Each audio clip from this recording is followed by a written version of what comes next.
pledge allegiance to the flag of the United States of America and to the republic for which it stands, one nation, under God, indivisible, with liberty and justice for all. Roll call, please, Lori. Howard, here. Copeland. Here. Jeffrey. Here. Andrus. Here. Gilmore. Here. Reinhardt. Here. Bacon. Here. Here. We have one addition to the agenda. It is be in front of you. Motion to Lisa Graham from the Powerwall Village Land Bank Authority. Was under physical references. I'll make a motion. You approve the agenda for the. The motion got second, all in favor? Opposed? Anybody can, or any questions on the minutes? August 21st, September 4th. Not, get a motion to approve those. I'll second. All in favor? Opposed? General public comment. Major minutes, please. Yeah, Mike.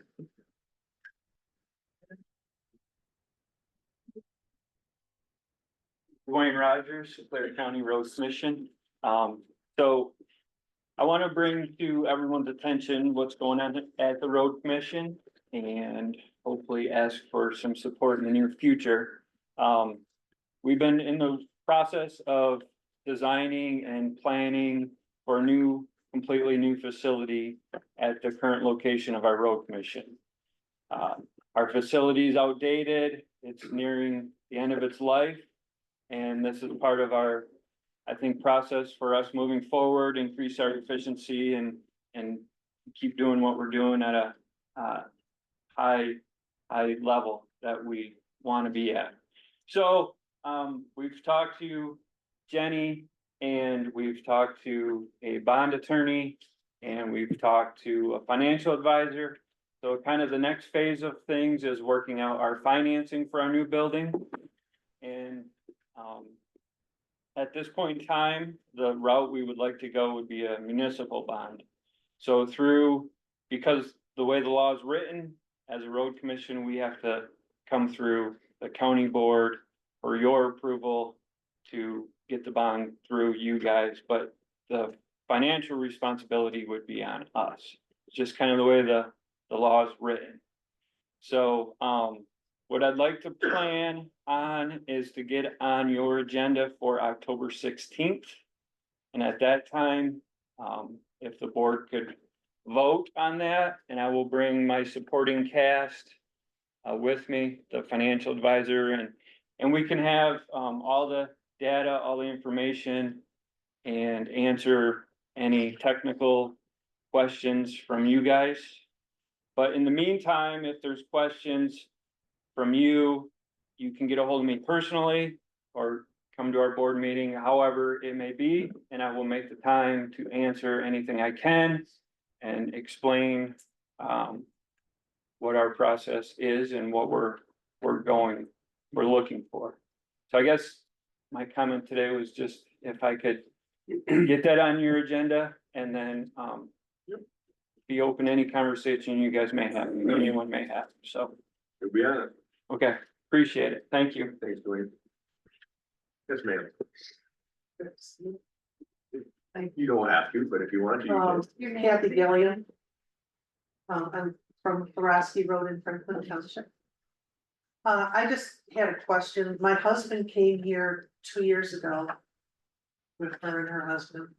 Her husband almost died because the ambulance response time was over an hour.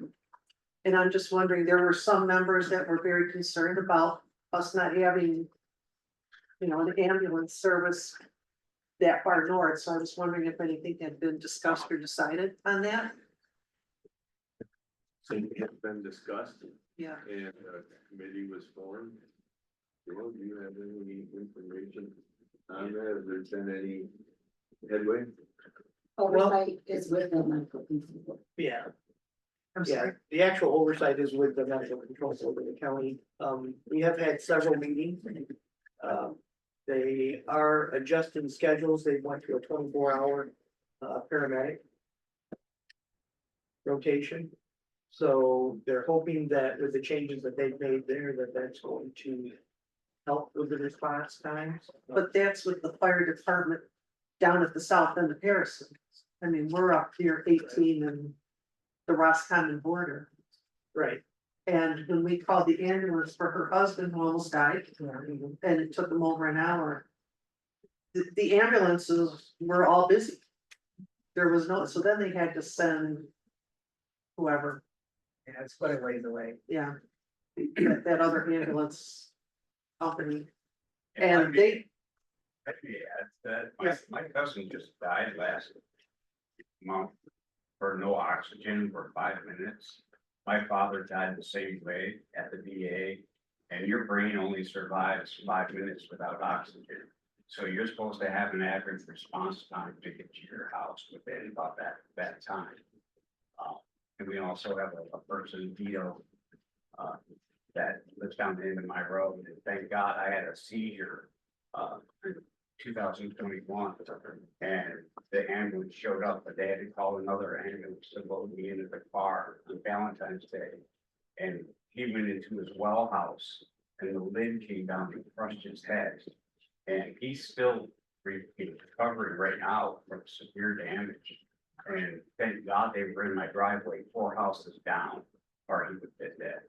So that's how crucial the response time is. And I just wanted to add to that because an hour is a real long time to respond to somebody. There's a lot of variables along that line though also.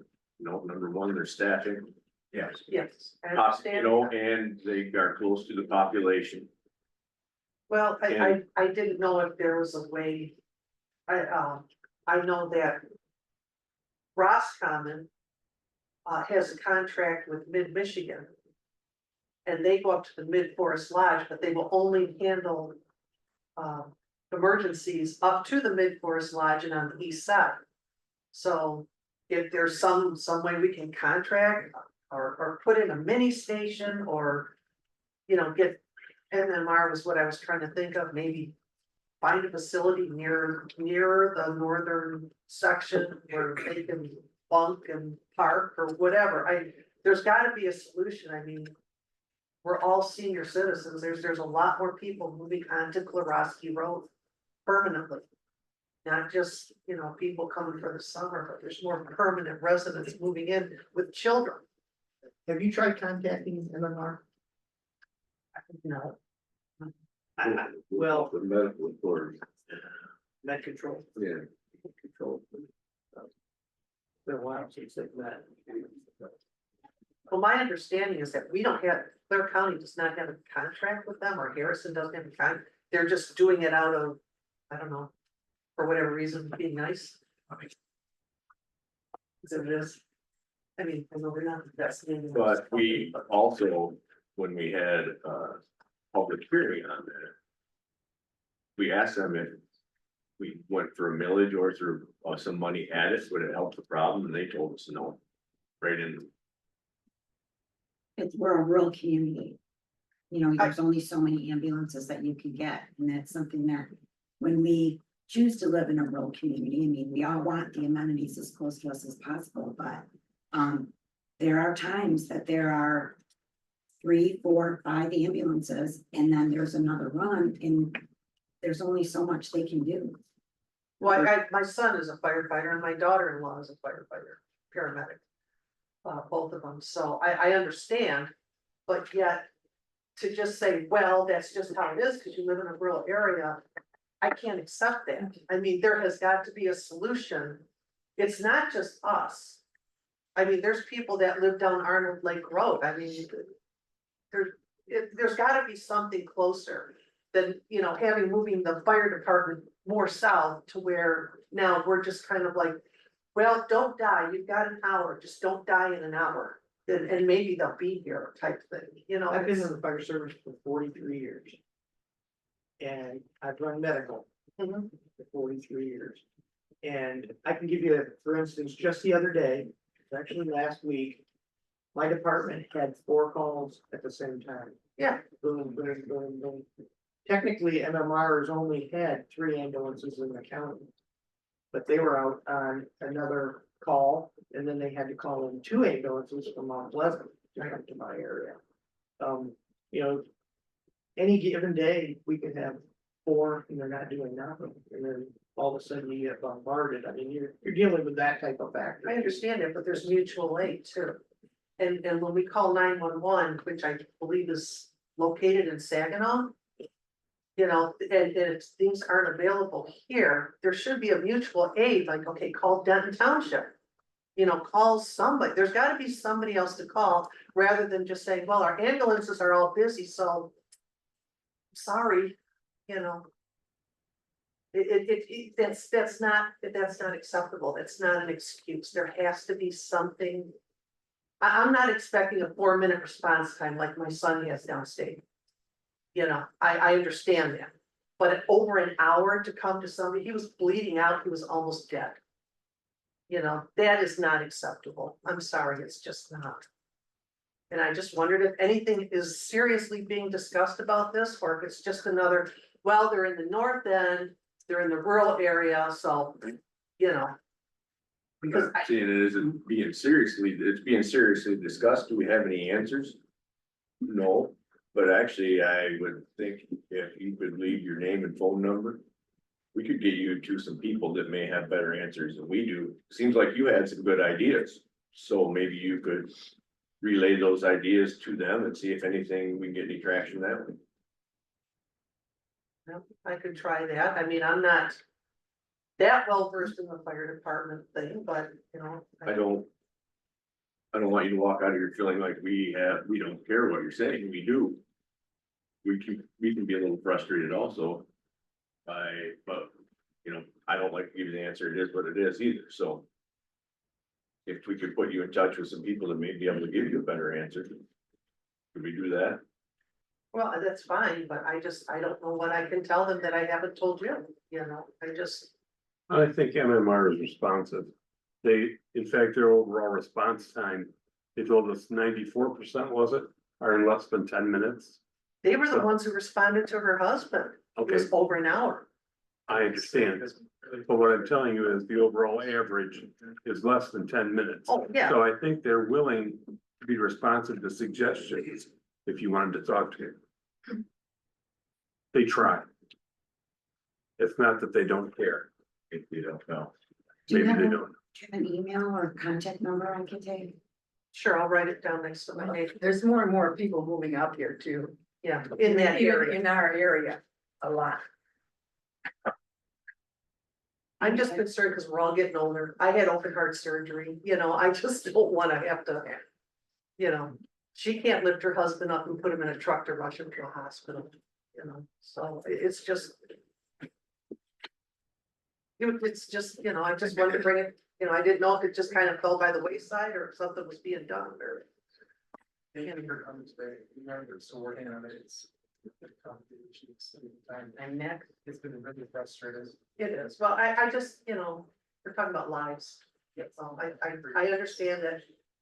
Trying to hire somebody to work on an ambulance or work in the fire department is not real popular up here because it's non-union, there's no pensions and all this other stuff, that's what I'm hearing, so. They want to work downstate where they make more money, they get a pension, you know, they have unions and all this other stuff, I get it. But. There's gotta, I don't know, Now response time. Just. that was it, that just, Oh, what do you mean?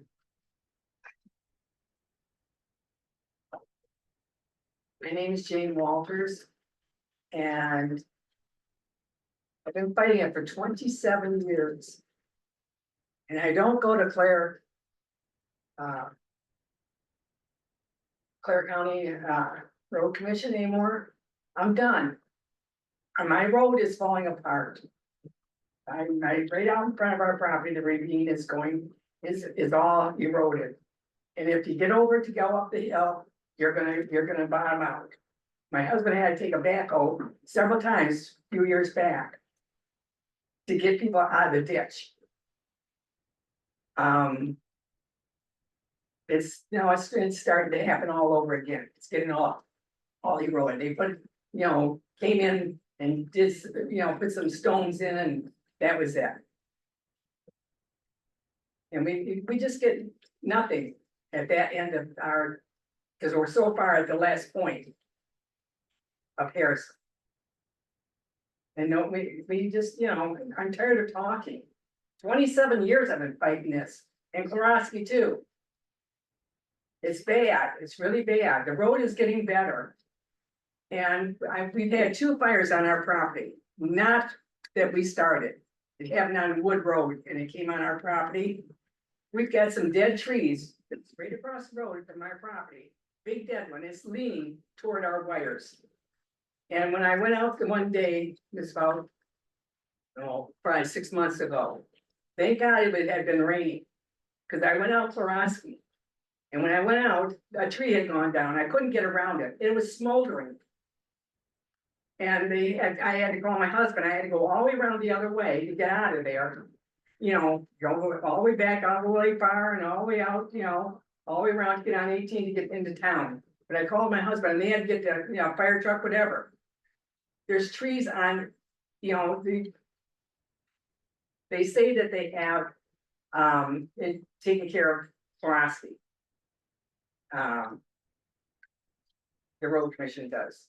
But there's some dead trees that are, they cut on the one side where the wires are. But on the other side, there's what, 8 or 10 trees that are way over leaning, that are dead, that are gonna hit those wires, and we're gonna have a fire. Cause it's fall.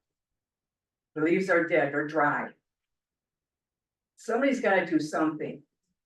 And then when you go out on 18, I can't tell you how many times I've almost been rear-ended on 18. Cause when you get out, we're on a curve, and that curve is going down. Those people are picking up speed, even if they're trying to go slow. I'll get out, and I'm pretty fast when it comes that time to get out. And they're right on my rear, and I almost got it several times. So you gotta cut some trees down, or you put, say, a hidden road, whatever. Give us a fighting chance. They have to leave, they've got a 5th wheel. When they go down state, they have to leave at 4 or 5 in the morning because they're afraid they're gonna be hit on 18, trying to get out with the 5th wheel. And then even in the wintertime, when it's snowing, it's fine. We've got a couple of hills there. But I noticed the last couple of years, when they put sand down, it's right in the middle, just one little tiny path. We want more. We deserve more. I've had the property since 1977. I pay taxes downstate and out here. And I'm not a flatlander anymore, and I deserve to have better.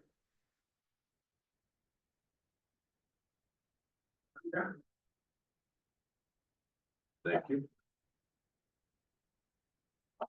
Any other public comment? Yeah.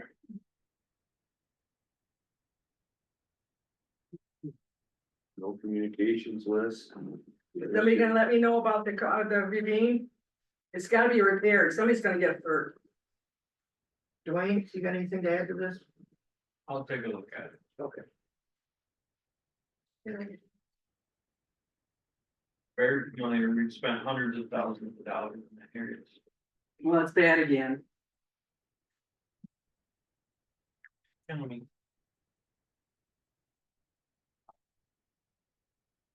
Thank you. Thank you. Community mental health, you're up.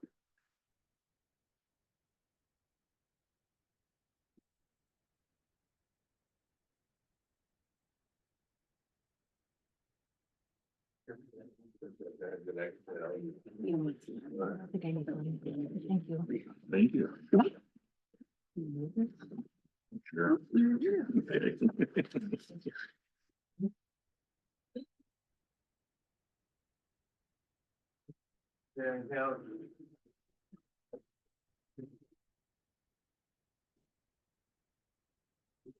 Yeah. All right.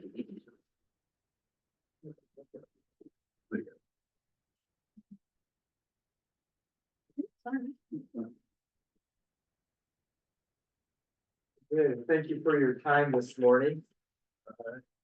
My name is Brian Frogman, I'm the Executive Director for Community Mental Health for Central Michigan, and here with me is Sarah Maselli Sorensen. You all probably know Sarah, but it's our pleasure to be able to talk a little bit this morning about our services. I'll cover some areas just broadly, and then Sarah will speak to some local initiatives and work here in Clare County. We are a 6-county community mental health agency. We're established by the Michigan Mental Health Code in terms of our structure, our governance, our operation, our responsibilities. We have a 14 member board of directors that is made up of a county commissioner from each of the 6 counties, as well as community representatives, as well as individuals who are recipients of service or a parent or family member of a recipient of service. I'd like to thank Commissioner Gilmore for his service on our board. Appreciate it. The counties that we do serve in addition to Clare County include Gladwin County, Isabella, Acosta, Midland, and Osceola. I'd like to thank you for your strong support here in Clare County. We provide a wide array of evidence-based services to children with serious emotional disturbances, individuals with intellectual developmental disabilities, adults with serious and persistent mental illness. Our vision is communities where all individuals experience healthy and meaningful lives. Our professionals provide individual and group outpatient treatment services, home-based services in support of the whole family, psychiatric care, case management services, and we really strive to enable individuals to live as independently as possible to fully participate in their communities.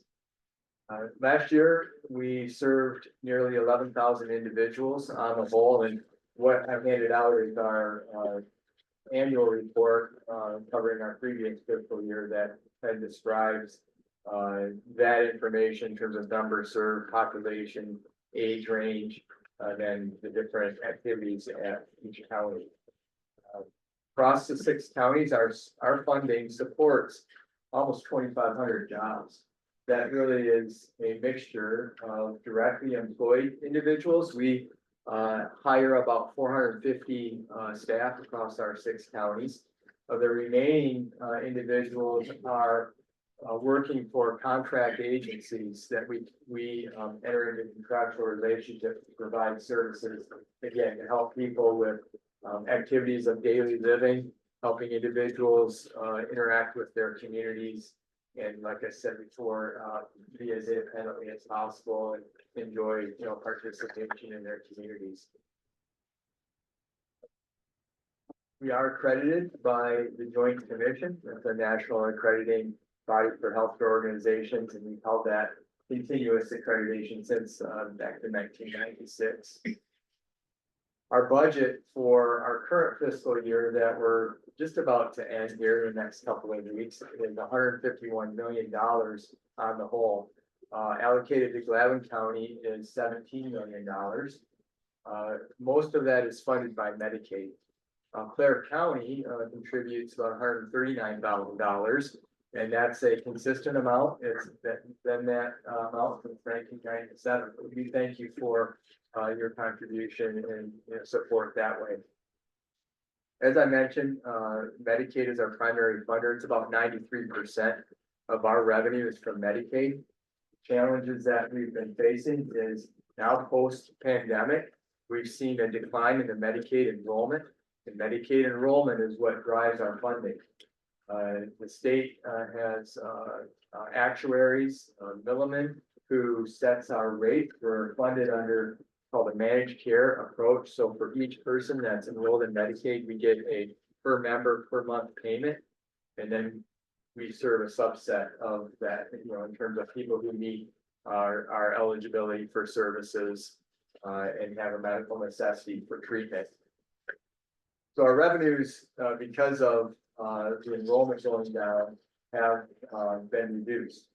And yet, the group of individuals that we serve tend to be long-term folks and our costs, don't reduce.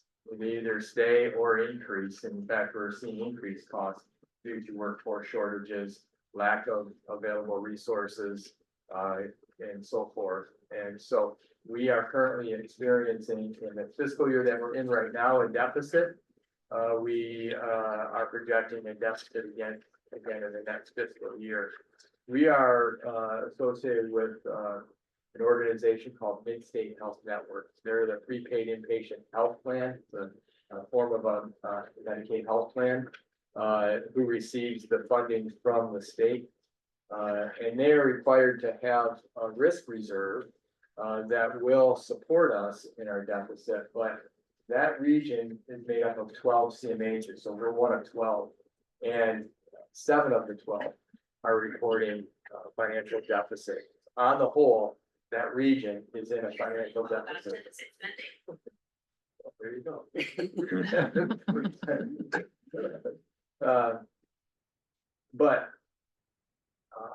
So, just to say that we are having financial challenges, and yet, despite these challenges, our staff and our providers do amazing work, very challenging work. Individuals are experiencing serious life challenges, and our staff, I'm very proud of our staff and the work that we do, and Sarah's gonna talk a bit more about that. And appreciate again your support in what we do. So I'll turn it over to Sarah to talk about both our initiatives. Good morning. It's nice to see you all again. Thank you for letting me come brag about the work that we do, because I don't get enough to do that very often.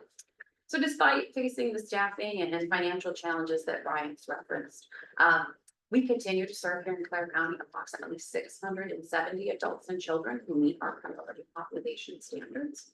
We continue to strive to provide the highest level of quality of care and services each and every day to the people that we serve, along with working to be the best community partner that we have built a school-based mental health program in which I really take great pride. It's not being done everywhere in the state like this, and I really love how we've been able to partner with our local school districts.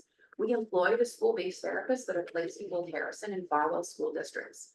Our newest addition to the team is that we've been contracted by the Clare Gladden RISD to employ a clinical supervisor, not only for the CMH employed school-based therapists, but all the school-based therapists that are employed under the 31N6 funding. The Clare Gladden RISD, after a needs assessment with every district, recognized that lack of clinical oversight and supervision was sorely lacking in the districts where the schools directly employed the mental health practitioners. As you can imagine, as a mental health practitioner, you're in a school, you're surrounded by educators. We don't all speak the same language or understand the same things, and so they really weren't getting that support. And so the districts that don't employ their CMH or their school-based staff, their CMH, now get clinical supervision and oversight from CMH.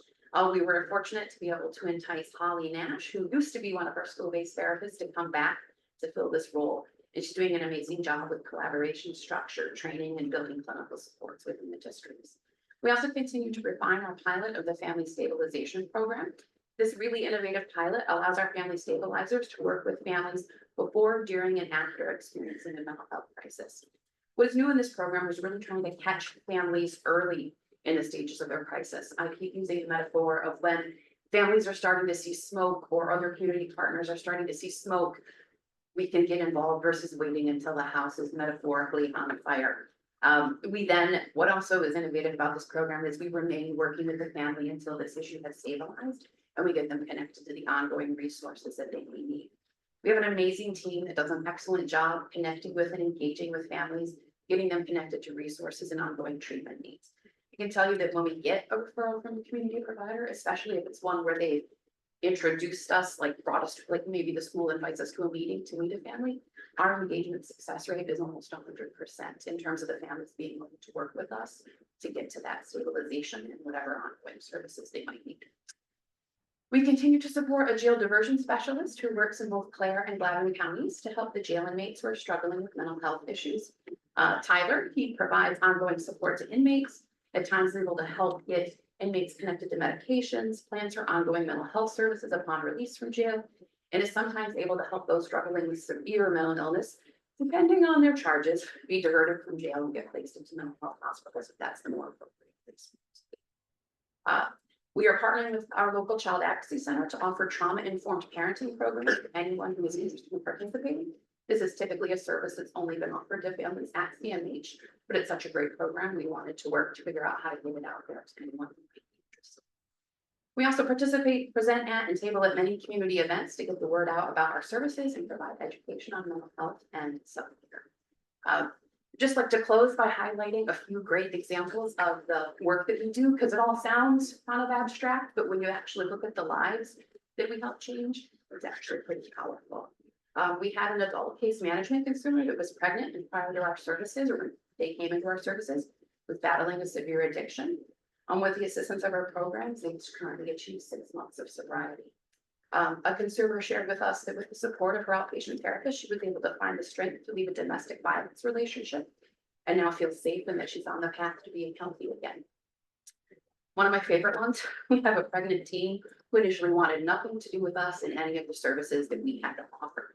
And her therapist let me know that it took about 6 sessions before she would say anything other than, "I don't want to talk to you, leave me alone," which is typical for teenagers, right? She's now working really hard in treatment, recognizing the impact that her own early childhood trauma has had on her life, and is working hard to make changes to ensure that she provides a different experience and different life for her infant. She's doing this all with really minimal natural supports, and she's becoming more independent and learning how to be an adult in the world. In our baby court program, we had a parent who had not had any prenatal care because they did not realize they were pregnant. When the baby was born, sadly, they did test positive for drugs and were removed from mom's care. But within a year, mom achieved sobriety, obtained employment, obtained housing, and is now having unsupervised visits with her infant as they move towards graduation. And just our school-based programming, it was shared that a kiddo popped in to tell the therapist, "I came here to tell you I wanted to punch another kid in the face, but I didn't. So tell me that you're proud of me." And when the therapist said, "Do you need to talk about that?" Kiddo said, "Nope, I know. I just need to feel the feeling. I need to let it pass through me. And I know it was a good job that I didn't get that." She said, "You're right. Have a great day." On a more serious note, another one of our school-based staff was alerted to some information about a kiddo that he was working. He worked with the school and the school resource officer, and were actually able to stop a kidnapping and human trafficking event that happened as the kid was in set up to meet with someone for that to happen. We have an intellectually and developmentally disabled individual who moved to one of our county AFC homes. The consumer has been here about a year and came to our county with a lot of behaviors and physical health challenges, which contributed to their move as their previous AFC home didn't feel like they could care for them anymore. Through the supports of the AFC home, the consumer's family, our supports, behavioral interventions, this consumer is not engaged in any of their problematic behaviors for over 2 months. They are exercising daily to the point that their weight is within normal limits. Blood sugar and blood pressure are stabilized, and they've actually been able to stop 2 medications for their physical health. And she states that for the first time in a long time, she's feeling great, and their primary care doctor is over the moon with the progress that they make. Thank you again for your continued support and for allowing me to provide a short peek into the great work. Questions? Thanks, Very guys. good. Thank you for spending the time. Thank you.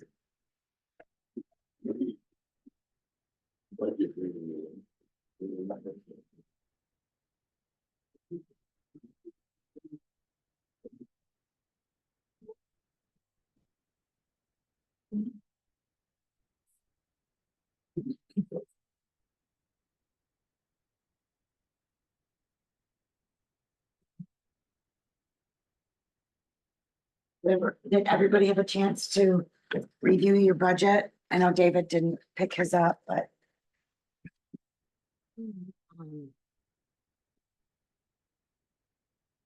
Guess before I do this. Open enrollment is 100% complete. 35 employees opted out of the health insurance, leaving 128 eligible employees enrolled. We have 2 signed tentative agreements that are back from the unions and 4 others that we're waiting on. Hopefully we will have any day. Our projected revenue sharing is 859, 548, and it's up from 834, 633. And then there is a public safety set aside of $15,176. Next week, I will be attending the MAC conference. Leaving Tuesday afternoon, I'll be back Thursday afternoon. Because there's gonna be a special session for county administrators. The draft bylaws are completed for materials management group. The meeting dates are set through 2026 and they are posted on our website. And you got those, right, Rick? Yes. I've been working diligently on the 25 budget. And I am continuing to amend the 24 budget, so I think that's going to probably be a work in progress up to the end of the day on the 30th. So, this time of year is kind of, a little nerve wracking. We do have about 1.5 million in expenditures still to go out for this fiscal year. And we're thinking about 4 million still to come in. So we have till November 30th, for those revenues for fiscal year 24 that'll still come in. So we were Jenny and I were talking yesterday. We're thinking that we will have about 400, maybe 400,000 revenue over expenditures for fiscal year 24.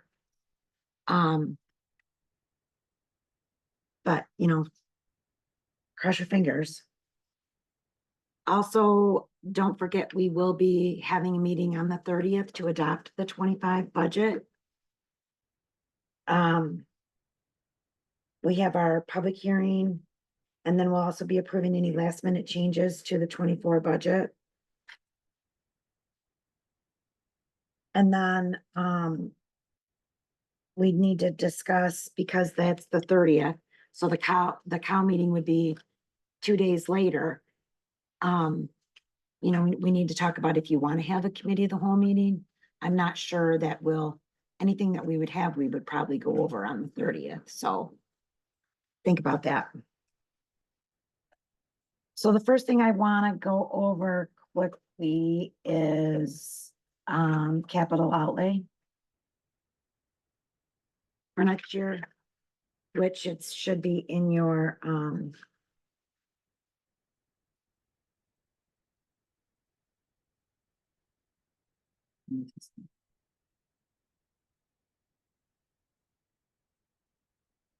it is.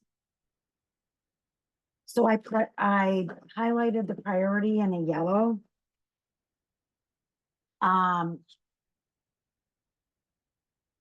The HVAC controls for the new units. We do need to have a sidewalk coming into the building for ADA compliance. So we can pass our ADA review every year.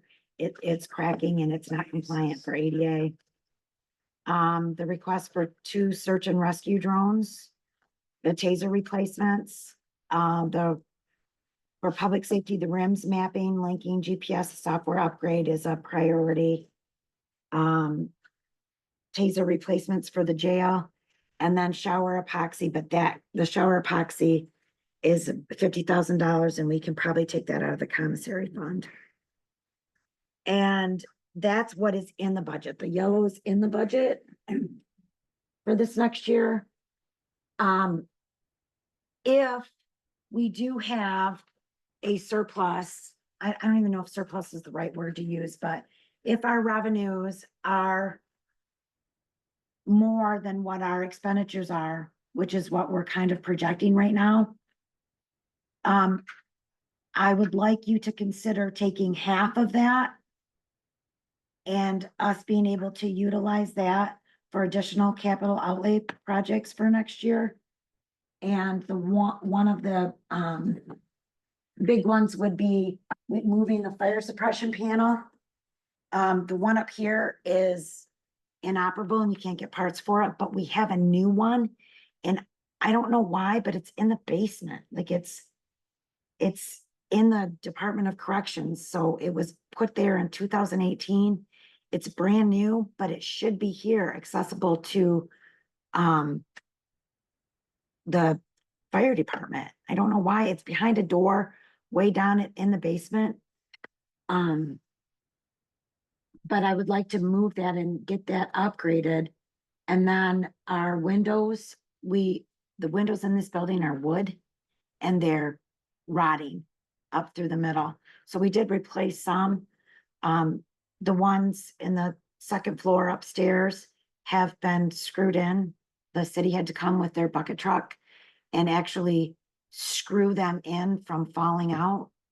So I'd like to get those replaced, but that is, if we have the surplus that we're kind of projecting that we're going to.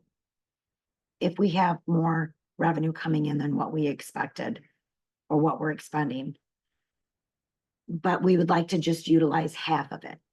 So if we're 400 under in revenue or with our expenditures, then 200 towards the capital outlay. If we have 200 over in revenue, then 100.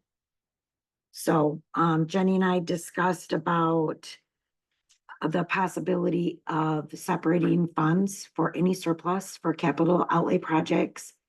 So, possibly the board setting a certain percentage to go into each budget year, if that's the case. You'd have to probably pass a resolution, but according to Gatsby, I don't know if we can make that happen, but possibly. So we're gonna try if you guys are all right with that. Do you guys have any questions on this?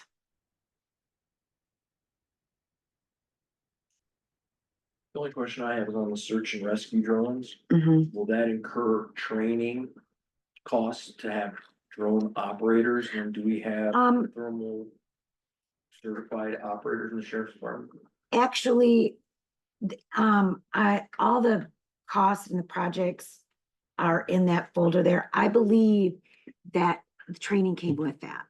I believe it did. You remember that, Kim? I'm pretty sure it did, but I'd have to look in that. But I'm pretty sure that training came with that cost. Is there a prioritization on your recommendation? Well, everything in yellow is already in the 24 budget or the 25 budget. That's my recommendation. The blue would be next, and I don't really have I don't have them numbered.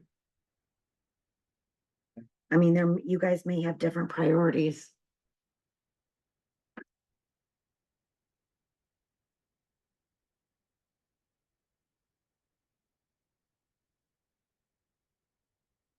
The entrance walk has to be done. The controls, that has to be done. And the rims that has to be done. It has to be done.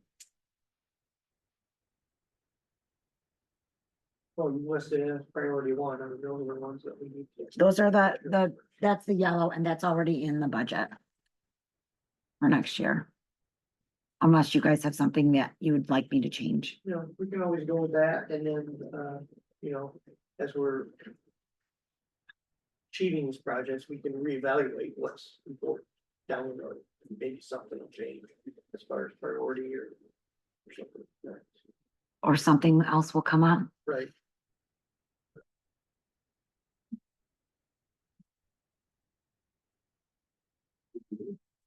Okay. So. Let me get out of that.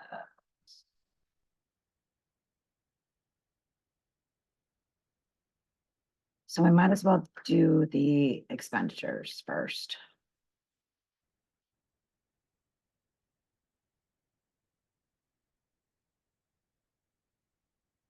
Okay.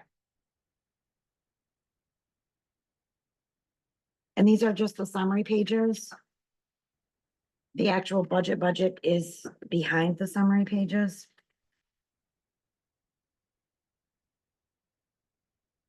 So a couple things that are gonna probably stand out. Is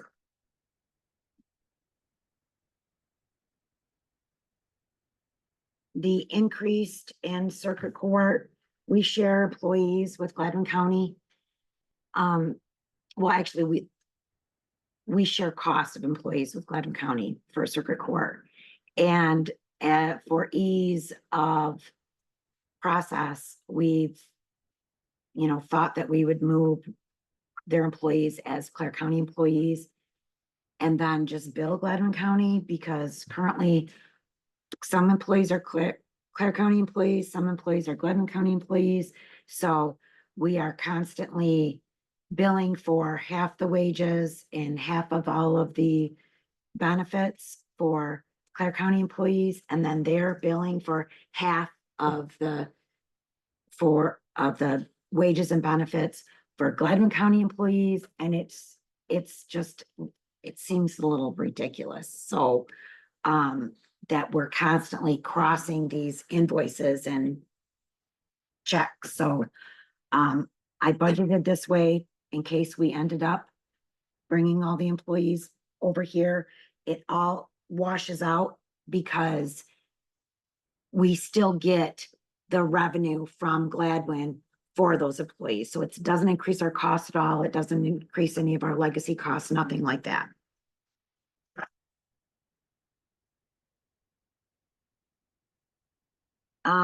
Now, one thing I did want to point out in your budget pages is I had a wrong formula in county treasurers on the side here. So yours, I believe, says like 35,000 increase, and it's not, it's only 17. And that is because Jenny had an employee retire and she's not replaced that position yet. But I had that position, I put that position in for this next year. Jenny and I are still talking whether she's gonna replace that position during this fiscal year. The clerks, which is 215, that there's been a large scanning project, which was done with ARPA money, so that's why that looks like it's decreased so much. The 229, the prosecutors, which actually is going to even be a bigger reduction. The reason it looks like it does is because there was a fluctuation in staff. In addition, the prosecutor put out bids for certain items that she needed in her budget and was able to receive lower costs. So I already had this done. So I told her to just hold on. I would go in and change it, but I didn't do that because I'd already had this completed for you. So that's going to change and have a bigger reduction. Computers, one of the things of computers, the reason it looks like it's such a big reduction. Our support fees were lowered and our computer replacement schedule is less this coming year than what it was last year.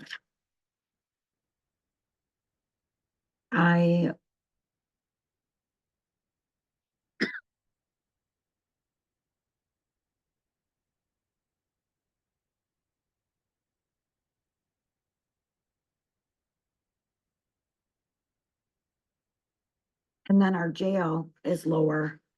We are down a couple employees, but we also changed our medical care for the inmates. So that's a huge reduction. That'll be a huge reduction this next year. And then another big one is capital outlay, but of course, this is the ARPA dollars. And our principal and interest.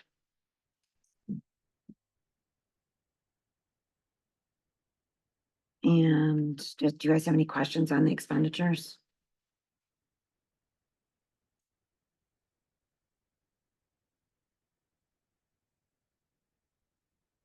This is just the summary of it, so it goes into detail in your budget.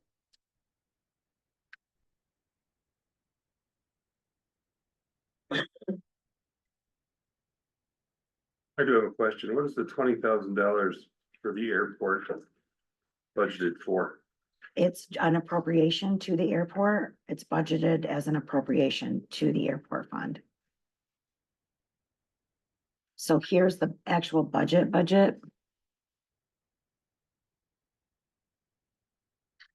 So the airport is a fund, and I believe it would be.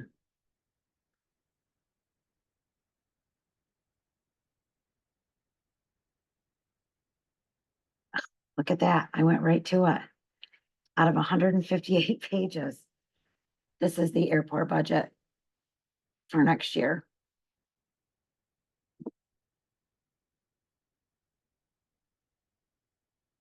And then this is, so it would be an appropriation here. Right here.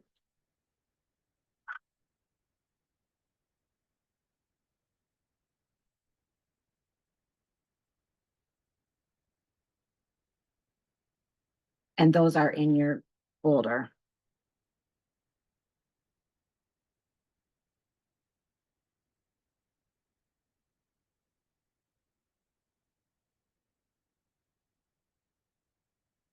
Does anybody have any questions? Do you want me to pull up the revenue summary?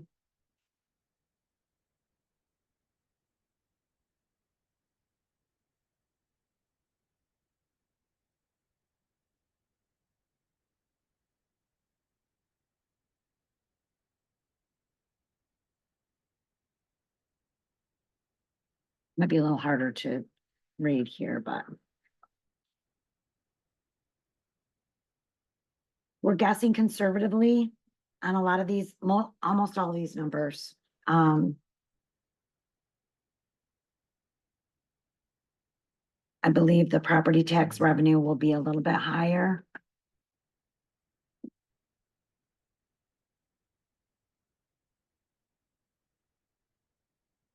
Some of them, of course, that aren't there that we're not gonna get anymore, like the LATC app and the ARPA. The revenue sharing is in. The public safety is set aside out from that. That Waymaster contract on the bottom, is that the one with the road commission? Yes, So that one is ending. That was briefed yesterday. That the sheriff doesn't wanna continue that. okay, Is that correct, one? Yeah, we rolled that into our. okay. Well, I can make that change.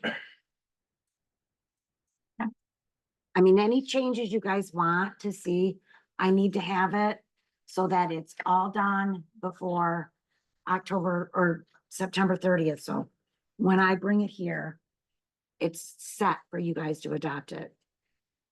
Because you can't leave until we have an adopted 25 budget on the 30th. Well, I'm opposed to budgeting for the airport. I think that's just subsidizing recreation for a few people in the county. It's not really servicing the county. It doesn't help with commerce. They get one flight every 9.5 days. That's either recreation or drug traffic. And I don't think we need to subsidize either one. Well, I couldn't disagree more, George, because I believe that that is an economic driver for Hayes Township, and the city of Harrison.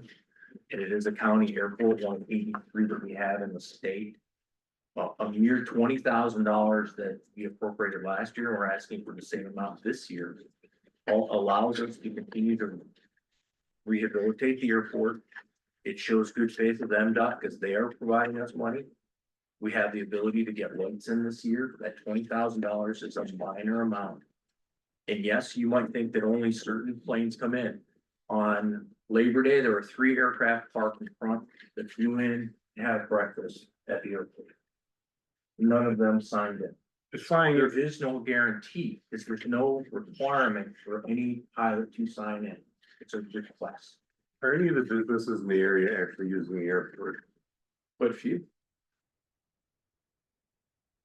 Ooh, But last airport meeting, we had the Chamber of Commerce come in and the president wouldn't stop raving about how important the airport was.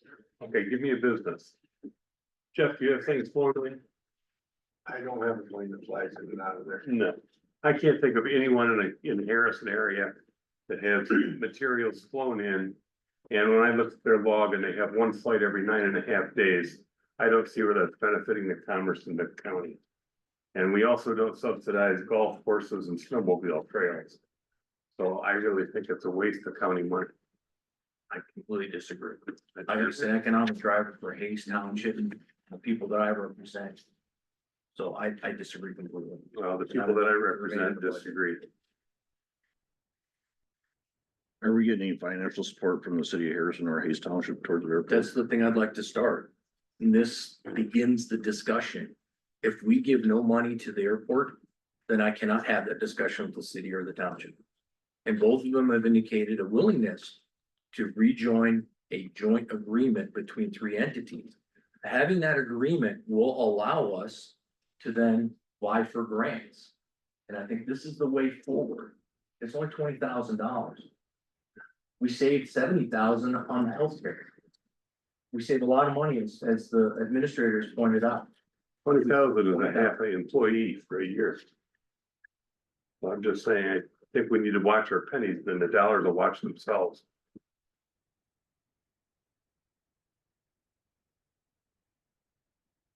Lori, could I ask you, I know that the revenue is increasing, the property tax portion of it. And revenue sharing is gonna be increasing. Is there anything else that kind of jumps out where we're gonna see an increase? Well. We did get yeah, there are other things that we're getting an increase, like our convention liquor tax, but half of that is already spoken for. Is that significant or is it just a few $1,000s? That's probably $20,000 maybe. But nothing that's huge. Okay. The property taxes look to me like about a $700,000 increase. Well, it was a 600,000 from last year. So. We were kind of guessing, let me look on this. We were trying to be conservative and only do like a 300,000 increase Okay. instead of the full, 600, which. Now, was- we know we're going to get a 5% across the board increase in all property taxes this coming year. So what that would be on next year's budget. Mhm. It looks like the assessors I've talked to, we're gonna be looking at a 5% increase. Possibly into, the following budget too. So that'll be some fairly significant increase in revenue, wouldn't you say? Yes. I would. Now, if the property tax income comes in higher, that doesn't affect the revenue sharing. Correct? Yes. It doesn't affect it in a negative way, but the new formula is based on your property tax. Okay, so that's how they base that up. I Yeah. wondered just how they. Well, not it's their increased portion of the revenue sharing. They based it on your property tax, Okay, which didn't amount to a lot. so I just was curious if we had something else that had the potential to raise revenue for us, so.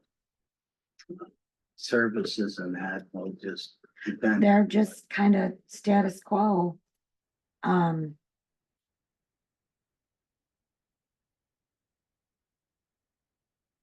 We really don't, we're not a organization that sells anything where we can make money, you know, we just provide a service and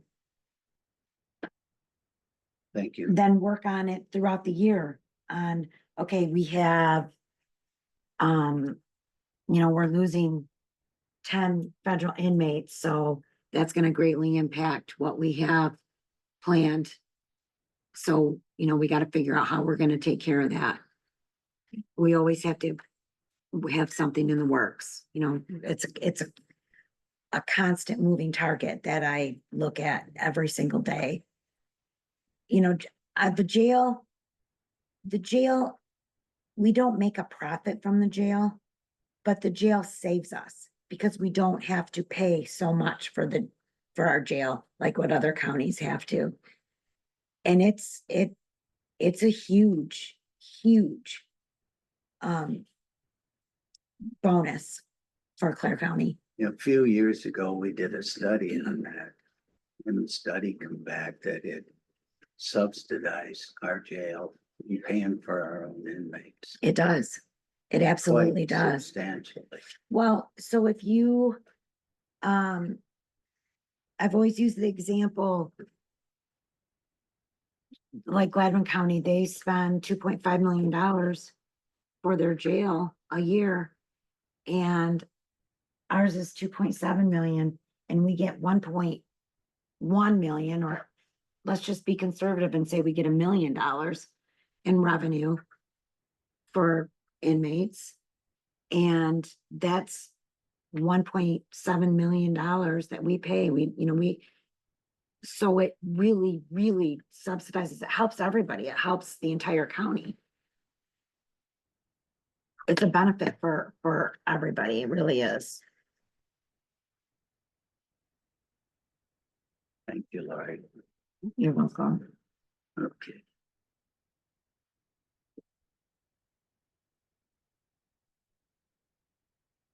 What do we do next? Well, I need to have, first of all, are there any department heads that have any questions or would need to talk about department heads? I'm just curious if you guys are gonna fix the hearing so we can hear you guys. Yeah, it's on there. It's on Okay. there. I actually went out for different bids for that because Okay, good I too. could. That company, So hard. I think the public needs to hear you guys. Do we take this back with us now?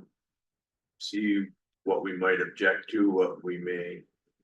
you want can to or add. object to it now and we can figure it out. You know, if there's something that you want changed, I'll change it and. Can you go to page 32 of 158 of the appropriations in the general fund? Yeah. Sports security, Yes, page 32. I had a question about the line there. whoops. Also, anything can be changed after October 1st. We can change anything that we need to. You know, we can do budget adjustments.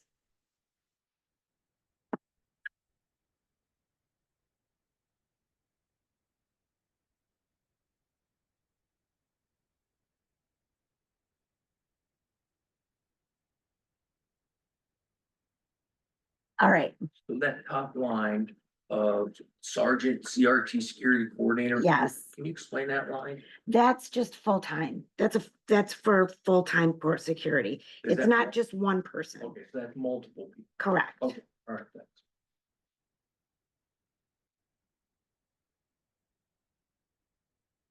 And then if you could go to page 37. Department 682.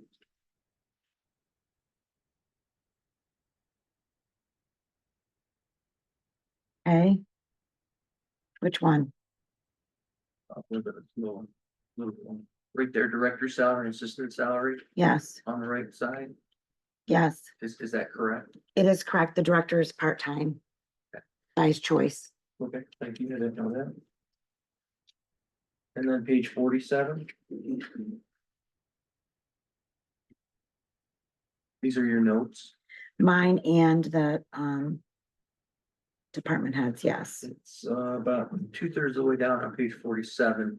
And we have carpet and jury chairs for circuit board Yes, and. How many chairs are we buying for that amount? Is that- however, it's just a replacement for all of those other chairs that are there. But the bid for the project. So the chairs are minimal compared to what the bid for the carpet in that. On that courtroom was. And at the bottom of the page there's one for the sheriff's department, squad room, Sherwood chairs and offices. Yes, I thought that we had already refurbished that.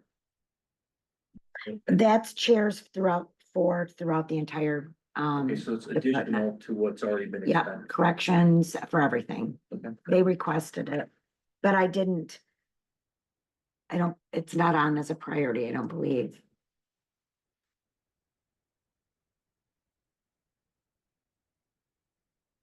So all the notes that you see down there for the capital outlay should coincide with this chart that I gave you guys, the summary chart.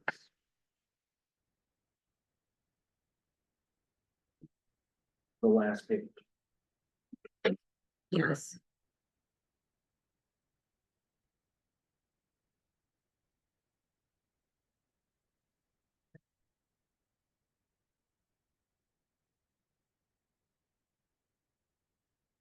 Any other questions?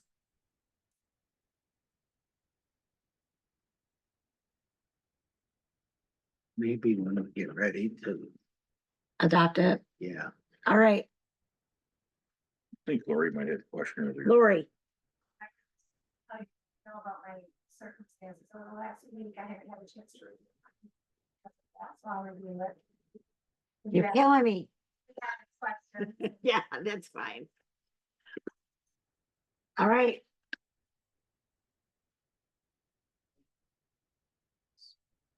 Well, I can get you another one, but I would like to have those back if I can, so I can add to it for the 30th unless you. Is that possible? Because I need to get, Can you make just revision sheets? For the changes? I can. We'll back it back. well, I still need to put things into your packets that there are other things I add to it, so we gotta put the resolutions in, I gotta put just some mandatory paperwork that needs to be in there. I agree with Dale. I think we need to keep these that way just in your revision. So if we have any questions, we have a reference document that you've already All right. provided us. So I like. So- the revisions that you insert by page. Well, it's not gonna, I'll do that. I'll do that and then we can put it in on the 30th, but it's just not gonna be as pretty. It's just for us. Yeah, we're used to not being pretty, so. All right.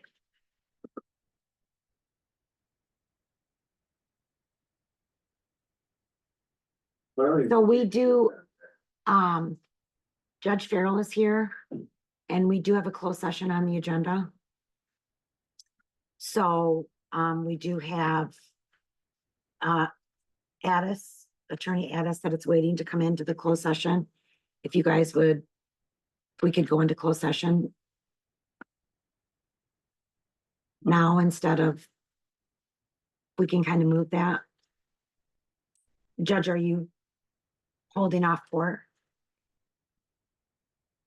Chair, I'd like to make a motion that the board meet closed session under section 8E of the Open Meetings Act, consulting an attorney regarding pending arbitration. 1 second. Roll call, please, Lori. Counselor? Yes. Kaufman? Yes. Pittsburgh? Yes. Johnson? Chairman Ryder? Yes. Seymour? Yeah. Reinhardt? Yes. Baker? Yes. Yes. Can you give me just a moment? Yeah. You have it? You want this off? Yeah, just send it to me. Probably. Well, no. All right.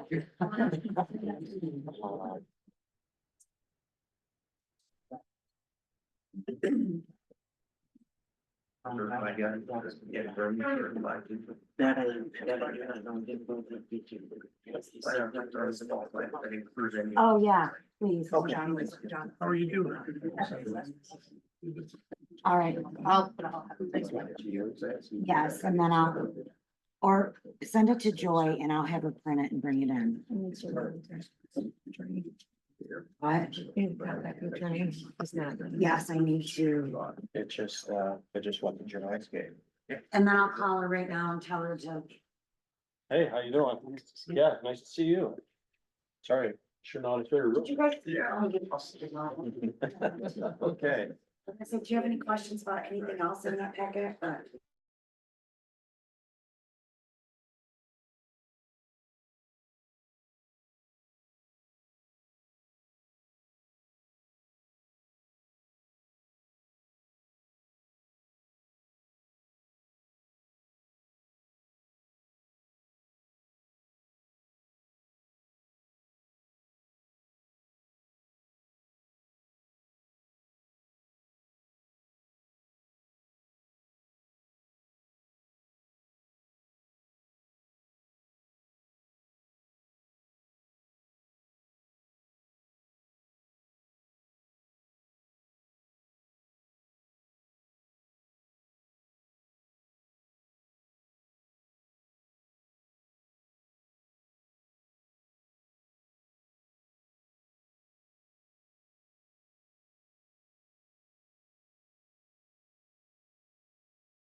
good morning. Good morning.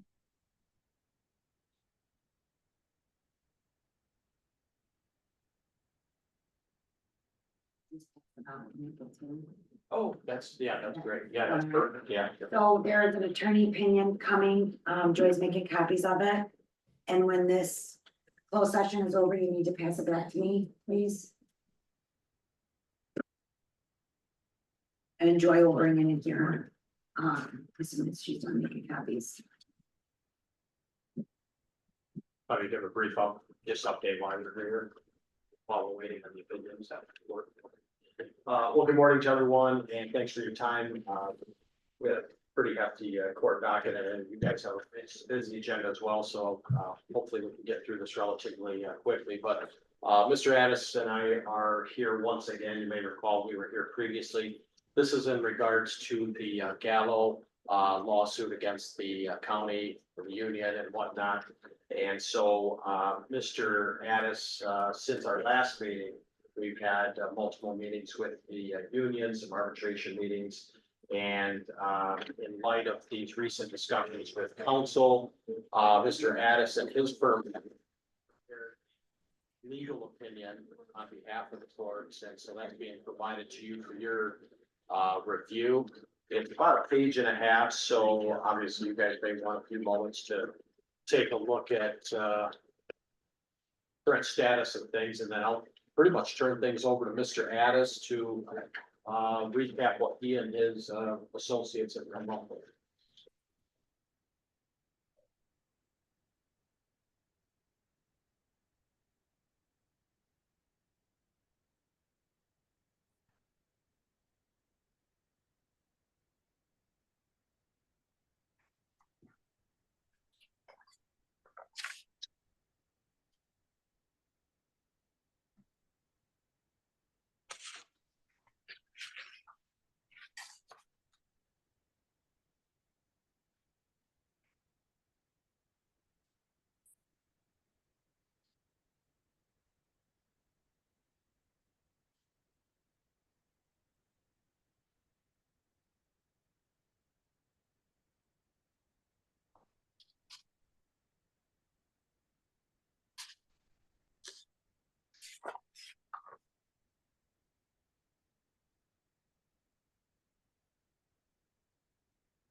Ooh.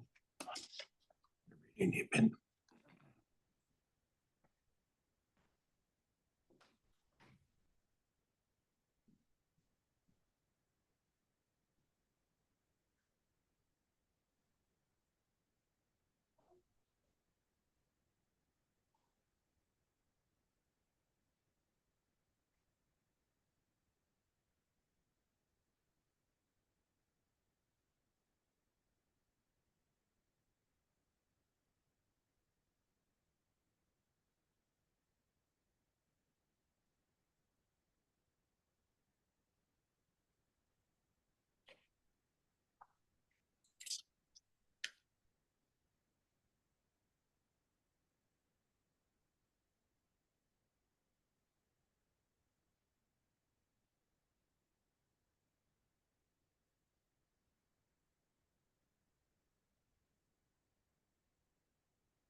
You can keep up a presentation.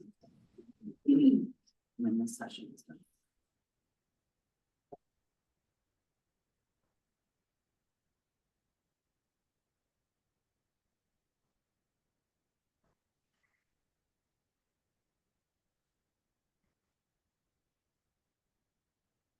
Ready to discuss? Okay, Fred. Okay, Mr. Addis, I guess, I can turn that over to you, or if anyone has questions, however you wish to prefer to proceed at this time. Well, I appreciate that, Your Honor. I normally, I make it a point to appear in person, but I am starting a trial this afternoon in Macomb County, so I could not make it up there this time. And I apologize that I have to appear by Zoom, although it's become quite popular these days.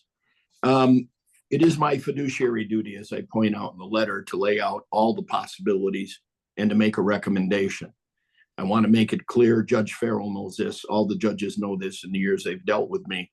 My recommendation is based on a reading of all the facts and the tea leaves and the analysis that I've given you here. I believe in our position. I believe our position could be found by some judges to be the correct position. But as the last line of my letter points out, and this is something that I struggled to get by, if Judge Gill, in his wisdom, after hearing all of our arguments, after reading Court of Appeals decisions, and after have been presented 2 briefs that we worked a great deal on, has not come forward and said, we're right and the case is over, I get this sneaking suspicion that he's trying to tell us something. My job is to protect the treasurer of the taxpayers, as it's everyone's job here.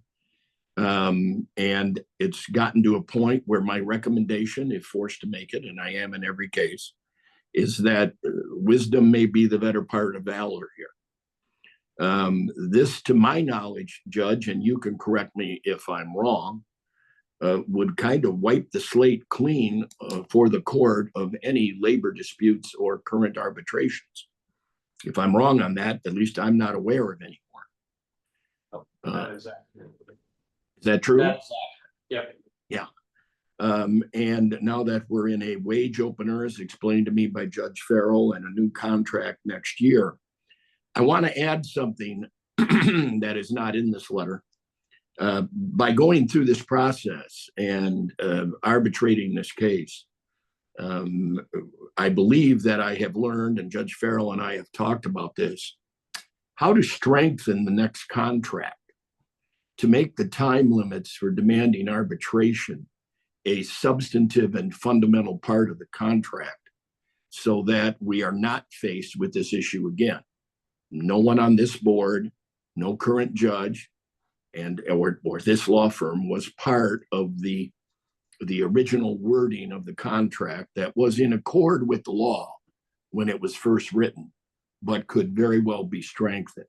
So one of the benefits gained by this litigation, and if it could settle at this figure, is that, one, we know how to strengthen the next contract. We've been educated on that now. And to bring it up to date to make sure that our timelines are substantive and trigger themselves automatically and do not fall to an arbitrator's decision. And I would, of course, recommend that whether we go forward or not, that in the next contract, I'd be more than happy to provide Judge Farrell with the language that I think should be the new language to protect against these type of situations. The cases get better and cases get worse, cases get stronger and cases get weaker as cases progress.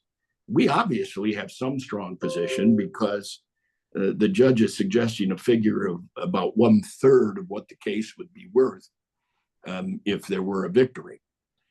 So obviously he recognizes some strength in the court's approach.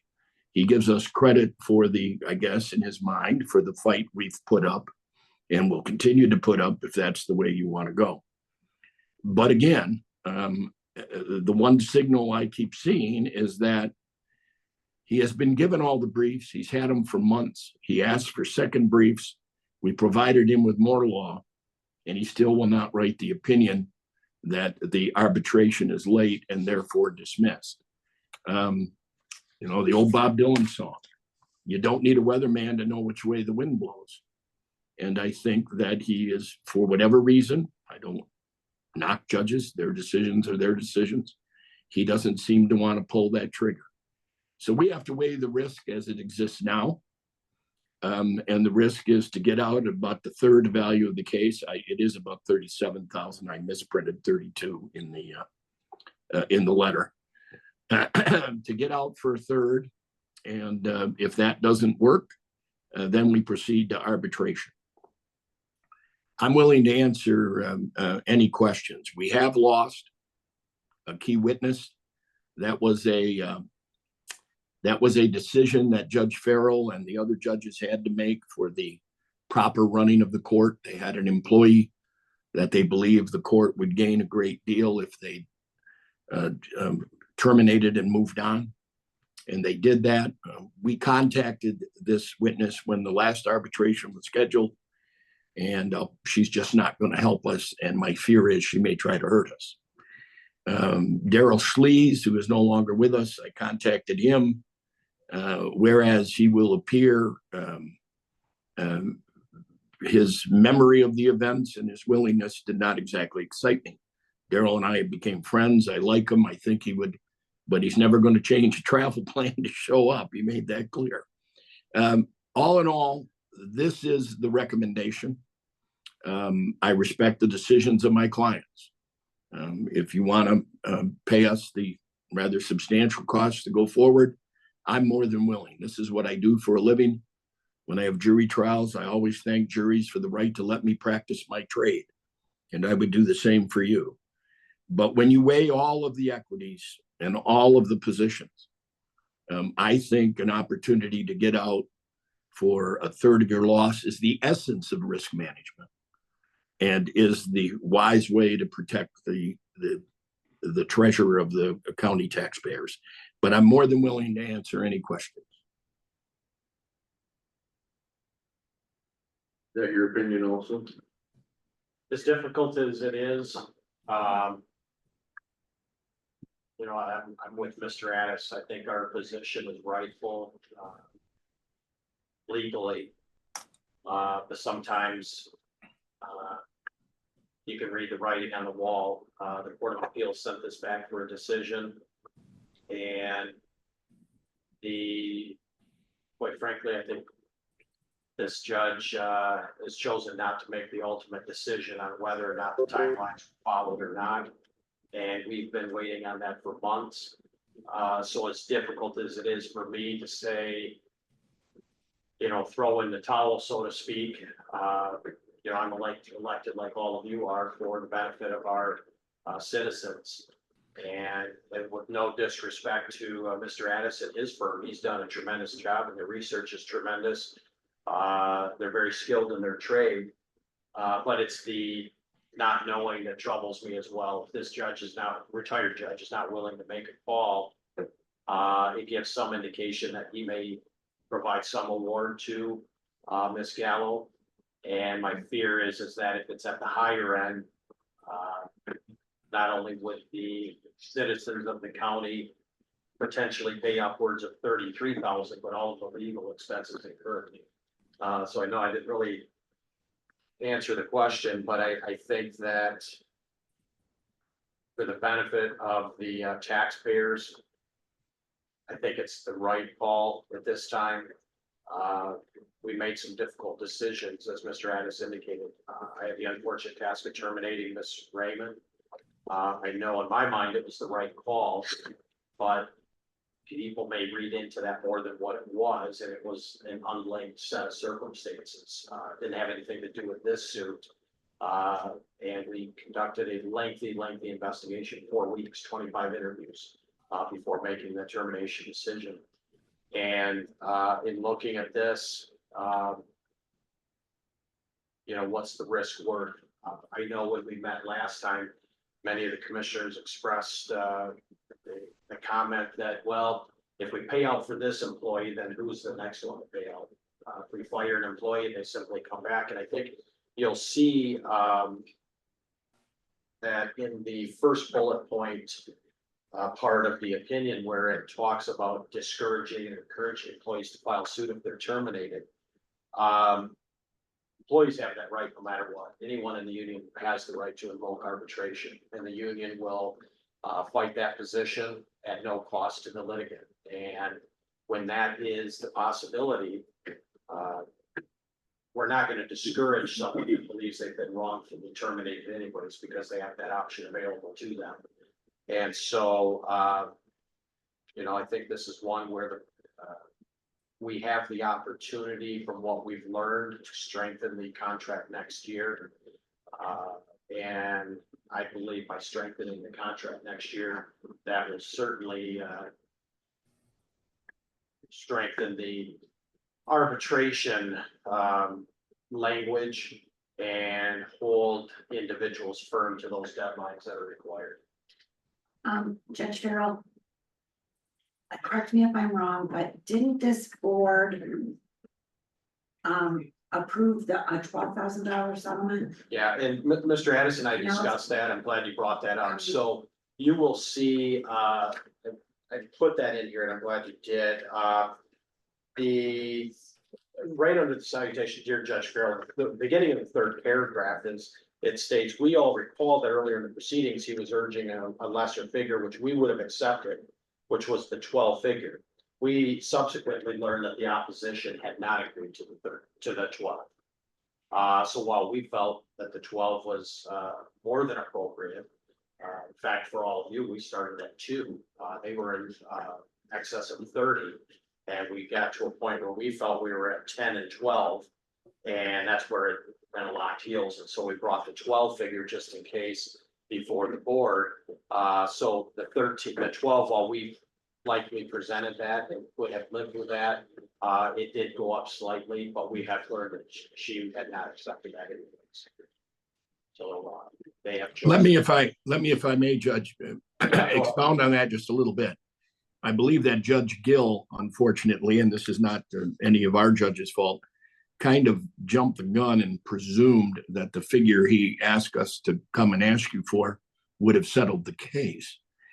Unfortunately, there was a new union guy, Mr. Van Boxler, at the time, and Mr. Van Boxler had never really told Judge Gill that he would do that or that his client would do that, and did not. Now, I am assuming this time, and I presume it to be true, that Judge Gill will not make the same faux pas twice. I believe that both parties have been sent to their clients with Judge Gill's recommendation that we ask for authority at this figure. I'm not happy that he decided to go up $1,000. I'm sure that the union's not happy that he decided to come down several thousand on their demand. But that's where he is. And if he's sending us a signal, maybe he's sending them a signal too. I guess we'll never know that. I also want to address this encouraging or discouraging. I think the entire approach of this county and this court, in these court cases that I'm aware of, has consistently discouraged fake litigation. You guys don't have a lot of litigation as courts go. Heck, you don't have any employees suing you under Elliott Larson civil rights, sexual harassment, discrimination, whatever. I think the court's been very strong in its position. But labor arbitration is a different animal. There's no risk and there's no penalty when the union member comes forward and asks for arbitration. That's the trade-off that's made in union contracts. We won't have total litigation and we won't have all the time, effort, and expense incurred there. We'll make a streamlined, allegedly streamlined process of arbitration. So we made our agreement. Now, that agreement, you may recall or may not, was kind of a blind, what's known as baseball arbitration agreement. If either party doesn't accept the judge's recommendation, the case just moves forward and he doesn't announce which party accepted or rejected. So nobody knows. We know that we accepted or we're willing to accept. The other side doesn't know that. But the mistake made there was not ours. It wasn't the judge's, and it may not have been Judge Gill's. Perhaps there was miscommunication by a new union negotiator. But the truth of the matter was, and Judge Gill believes him, that he never had the authority to accept that figure. And I'm hoping now that this is it. Judge Gill, who is the final decider, has asked me to approach the judges and this board and ask for this authority. I've made it clear to Judge Gill that if we do this, this will be the last time we ask. Judge Gill and I get along well, but I think that conversation between us became rather pointed. If we're here, we're asking, I still think it's a very good deal for the township in light of what's at risk. We cut out 2/3 risk. We move forward. There's no admission of wrongdoing. There's nothing of that nature. And that's where we're at. But the question is right. We had agreed at lesser, but unfortunately, Judge Gill may have moved too rapidly on that, and the other side had not agreed. Maybe the extra 1,000 is the union rep's way of saving face with his client. I don't know. Doesn't do us much good to guess at that. The final analysis is my recommendation is what it is. I will live by the board's decision, but I think you've proven your point. We've been to the Court of Appeals on this. We've developed good law. This has not been an easy ride for the union or their client. I think they know that this court and this county is certainly no litigation pushover. And that showed by the lack of litigation you have with people. So weighing all the equities again, I am comfortable with my recommendation. And I'm also comfortable with going forward. If that's what you want to do, you're the client.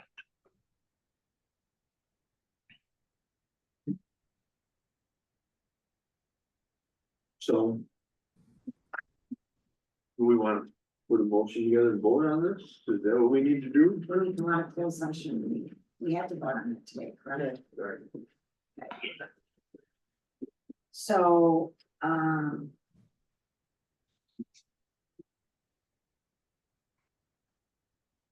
There's one more question. Do you feel that it'd be over $13,000 to litigate this?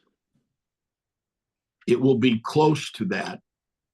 And here's why I can't tell you why.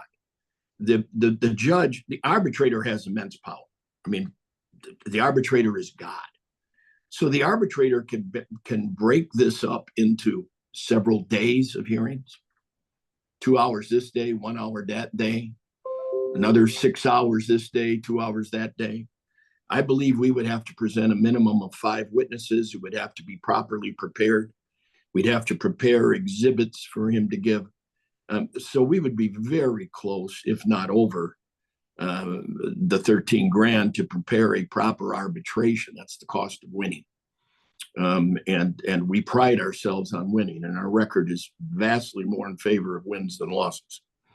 And I'm not going to hear brag, but it's vastly better. But in this case, I believe it's more of a cost risk analysis. It makes more sense to pay and stop the expense. And we must consider the time of the judges. You guys have very busy courts. I mean, these judges are busy all the time. We have to pull them out of their court schedule to give testimony. They have to sit for cross-examination, which can go on for as long as the arbitrator decides it. To me, the loss of that manpower and the continuing functioning of the court for the expense of $13,000 doesn't make much financial sense to me.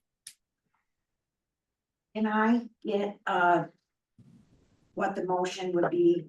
It would be approve a settlement agreement between, would it be? The motion would be, if I may, the motion would be quite simple. Okay. And Michigan law allows this. Your motion would be to proceed as advised by counsel in closed session. No numbers, no names. To proceed as advised, as recommended by counsel in closed session. Well, and if Judge Farrell wants to add himself to that by counsel and the court, that's up to him. I'm willing to take the heat. It is to proceed as recommended by council in closed session of this date.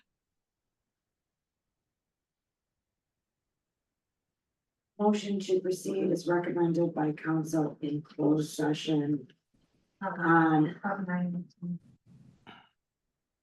9/18/24.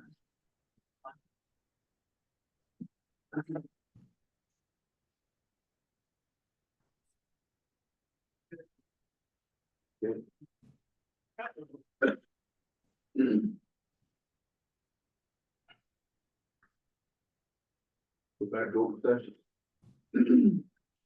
All right, thank you very much for hearing me and allowing me to proceed by Zoom. It's not my preferred method, but I appreciate it. Thank you.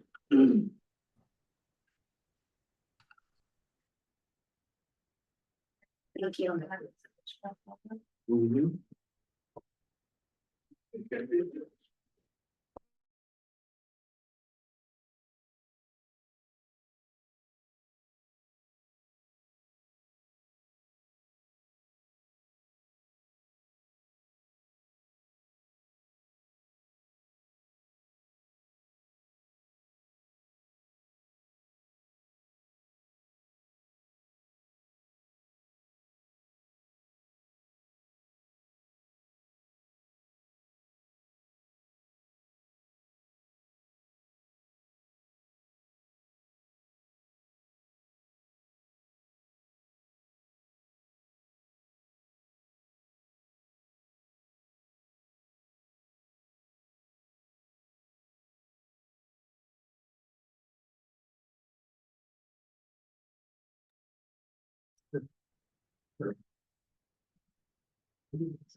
What's that? Oh.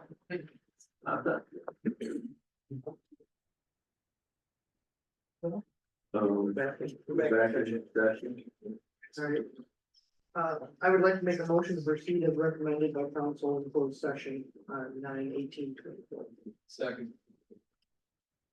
Roll call, please. Justin, Yes. Hoagland, Yes. Howard, Yes. Richard, yes, Andrus, Yes. Gilmore, Yes. Reinhardt, Yes. Painter, Yes. Yes. Thanks, Jack. Thank you all very much. Have a great day, everyone. Thank you. Marlene. Yes, sir. I would like to make a motion to accept and sign the contract between Grand Traverse County and Clare County for the housing of Grand Traverse prisoners in Clare County Jail. Second. Motion got second, any discussion? Roll call. Yeah, the contract, it should be. Roll call, please. Howard? Yes. Andrus, Yes. Gilmore, Yes. Painter, Yes. Pittsburgh, Reinhardt, Yes. Hoagland, Yes. Justin, Pascal. Yeah. Motion carried. I'm just gonna start doing David, will you take materials management? Motion to approve resolution 24-16, entering into an agreement to establish and manage a multi-county materials management plan. Second. There's a motion, we got a second. I think we've had discussion on this, so roll call, please. Hoagland, Yes. Howard, yes, Painter, Yes. Yes. Gilmore, Yes. Andrus, Yes. Justin, Pittsburgh, yes, Pascal. Yes. Motion carried. Hampton, explain you want. Motion to increase the amount of tax dollars assessed in the 2024 winter taxes for 20 months at 0.9884 of 1 mil to 0.6. I'll second it. Any discussion on that? Okay, I got one question on that I was thinking about. If we did drop that and then we needed more money, is it allowable us to bring that back up during this time that this was this year. So it'll be for this collection time, which will start in December. And it would be for the for this year only, and then next year, when it's assessed, it would be, you know, up to the 1 million. Get adjusted by how much money we have. Right, and so, That yes, answers my just because question. there's so much in the fund balance right now. Right. We just can't go over the original. Right, so we're requesting for less, So winter tax. correct, it's the winter Somewhere over taxes, books. correct. It's not collected, it's only collected in the winter Okay. taxes. So that's why we have to do it now, so it's a good time actually, because then we can see where we are in the budget and we just happen to notice it. When I was doing the budget, I noticed that there was quite a large fund balance, so we don't need to capture as much money from the taxpayers.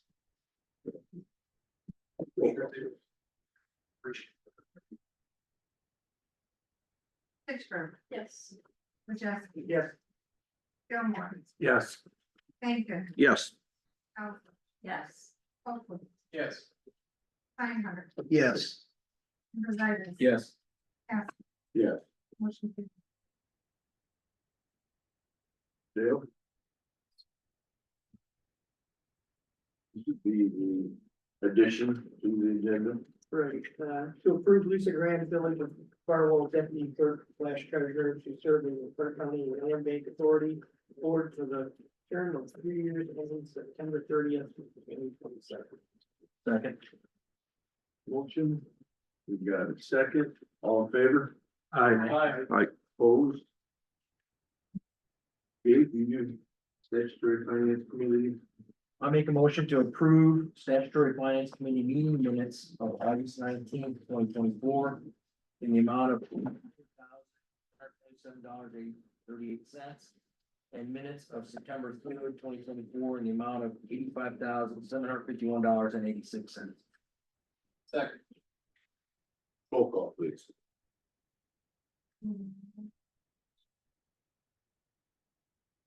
Rositas. Yes. Oakland. Yes. Hauser. Yes.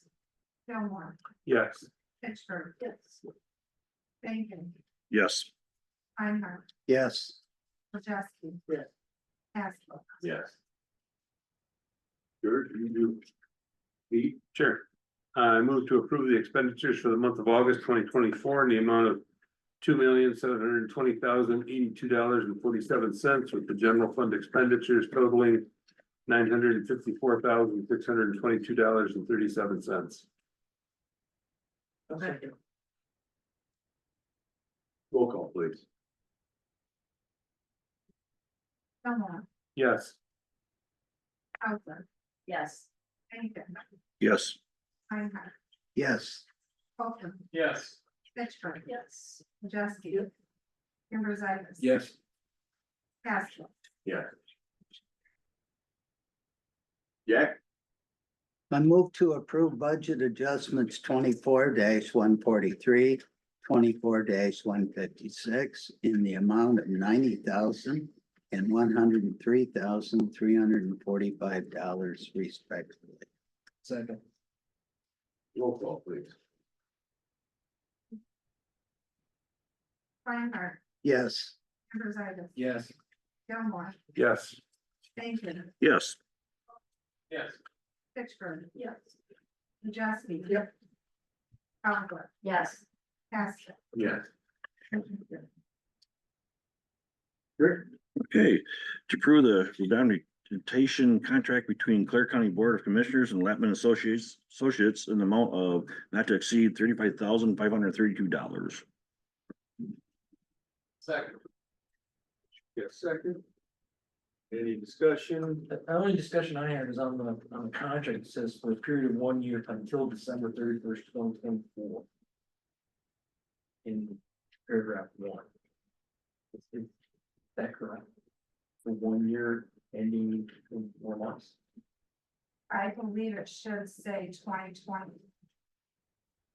Correct, but then it's Does not it 1 have year. the date anywhere else in the contract? It does for the Michigan 2024 work program, which is at the middle of the page. So it seems like it's talking about 2024. But then it says 1 year, so It's the 2024 remonumentation plan. It's the 2024 remonumentation plan. Yeah. So it'll all be done by December. There you go. See, the thing is he does it like in November, correct? Correct. Every year in November, so. So I would say approve it the way it is, and if that was an error, then he could send a second one to be voted on for 2025, because we do not have a 2024 remount contract with them right now. Right, okay. So then that's just potentially a typo, which really is insignificant. It's Okay, but we probably, have it it's ended. probably correct, because we don't have a contract in place right now. And he provides the service in November, which would be 2024. Do we normally sign this contract in January? When Paul Lapham was the surveyor, he made sure this was signed every year. And when Tim Lapham approached me about this recently, he said it hadn't been signed since 2020, hadn't been sent over. So I think it just got missed in the transfer of who's running the Remon program. Right. So I I'm think satisfied. it would be right. It'll end on- It'll end on And December then we'll have a new 31st. contract. with Yeah, them. and it might be a different amount for next year. Okay, understood. Did we have a second? You did. Roll call, please. Gilmore, Yes.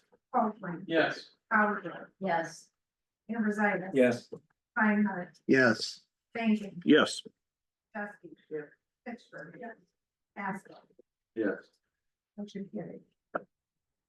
Marlene? Make a motion to approve a stipend of $9,000 per election for the Clare County clerk and a stipend of $5,000 per election for the deputy clerk register. Second. We got a second. Do we have any discussion?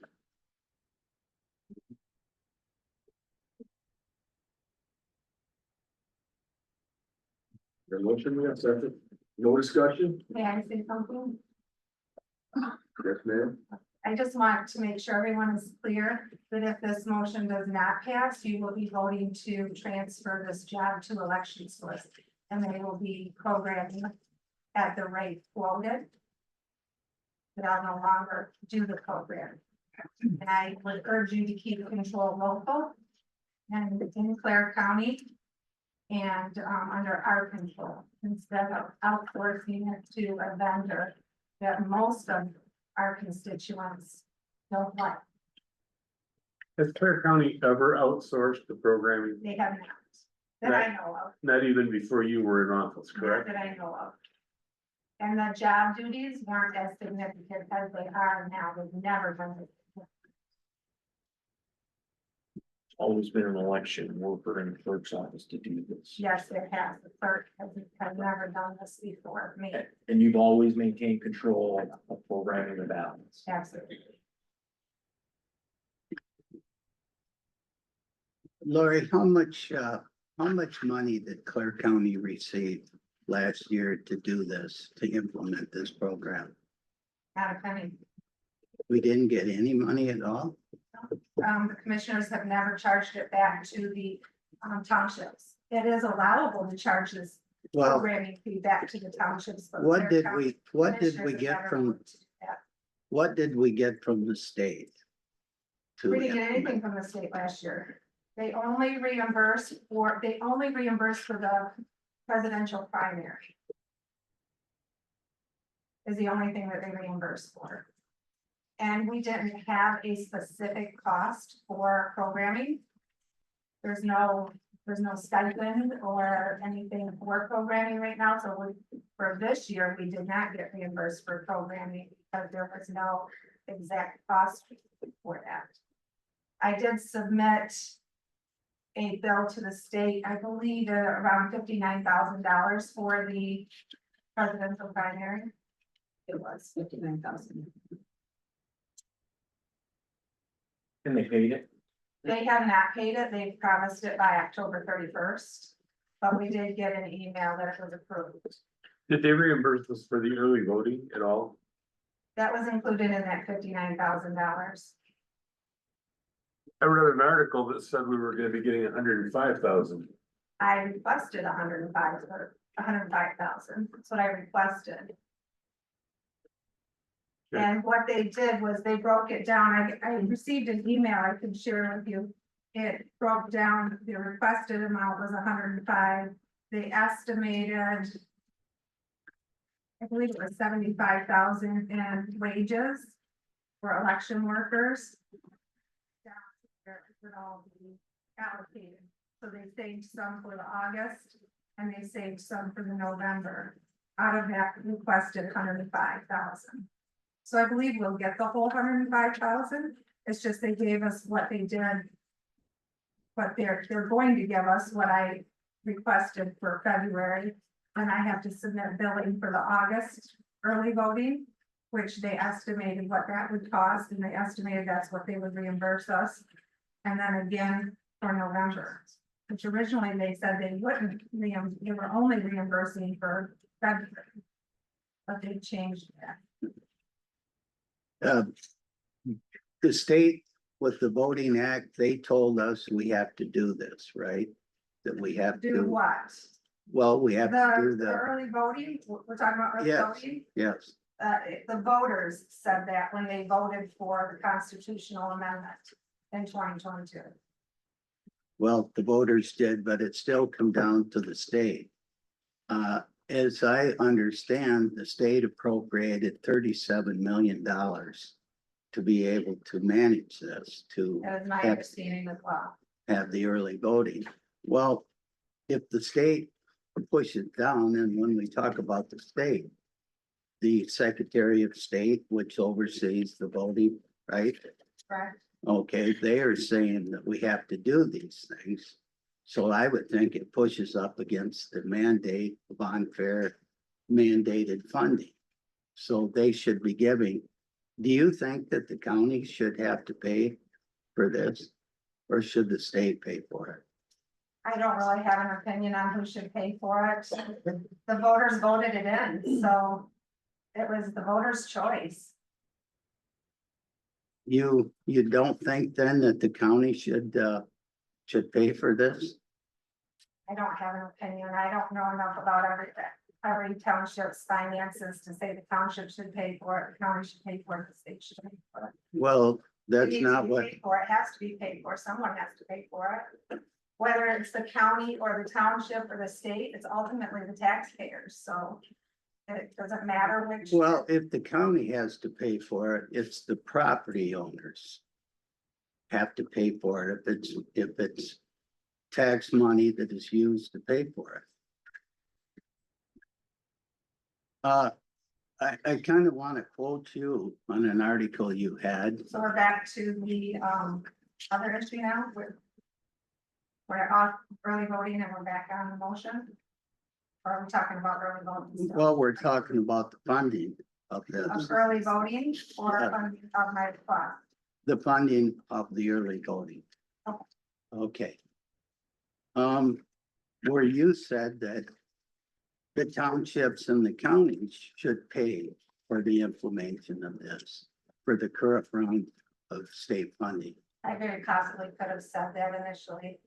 Well, in other words, you're saying then the property owners. I'm not saying, Should be. Jack, you're saying that I'm Well- saying, I don't know what, I don't have an opinion right now on that. Well, you We're gonna did have- discussion outside of board meeting. You did have, when you We did can an do that. interview with the Capital News Service, Pardon me? you did have an opinion when you did an interview with the Capital News I Service.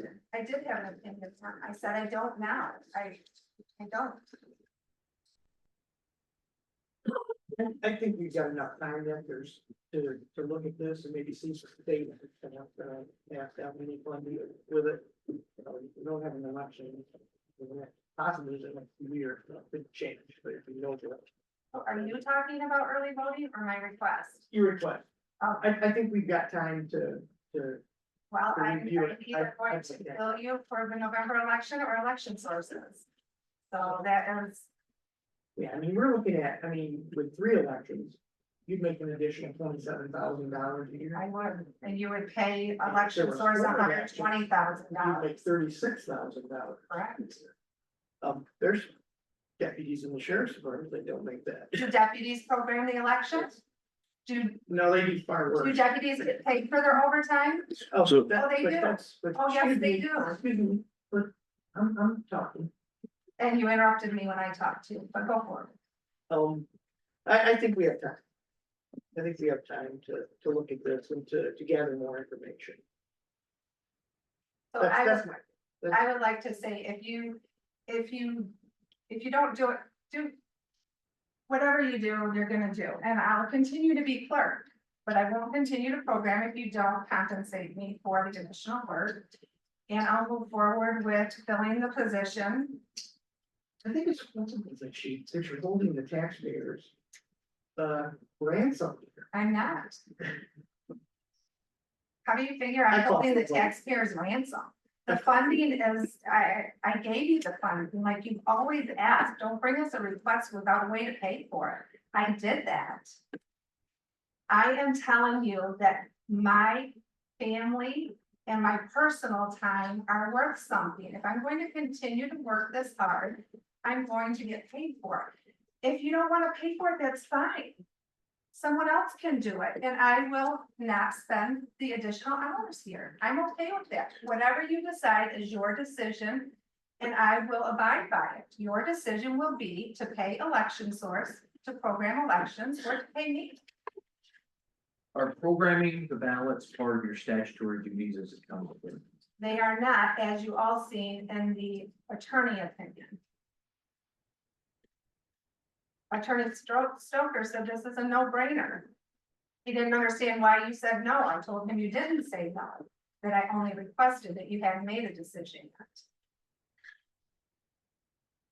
It's outside the scope of your elected duties. Correct. It's outside of the scope of my election duties. What's historically been done.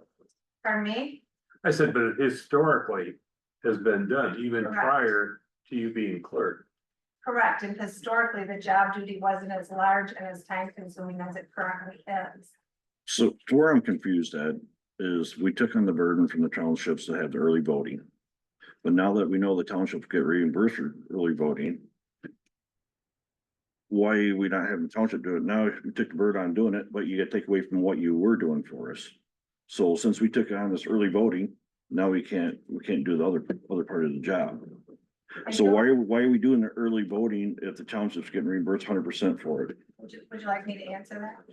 Yeah, I'm asking questions. It's not only fiscally, the money isn't the only reason the townships can't do the early voting themselves. It's, election inspectors and clerks don't have the time to do 9 days of early voting. And some of them work part-time, they're not being compensated to work all those hours. And, I have not heard that the state is going to continue to reimburse long-term for the early voting, so I can talk with the clerks. I have talked with them since. We continually talk about early voting, and there may be one or two that want to go on their own, but the majority of the clerks do not. Unless they're telling you something, they're telling me something totally different. I would say in my district, all the clerks have been singing nothing but praises. I'm taking over they are looking eagerly towards our discussion in January about the cost schedule. They know that they can't afford to do it themselves. A lot of them are even struggling to do fire protection services. All the townships that's in my district had to do a special assessment just to pay comparison to fire protection. Many of the clerks wanted to come to this meeting and express their support for the stipend for me. I asked them not to because I didn't want to, for the commissioners to feel attacked that I was rallying the troops against you. Anything like that. So I asked them to wait until after the vote and then to express their gratitude or dissatisfaction.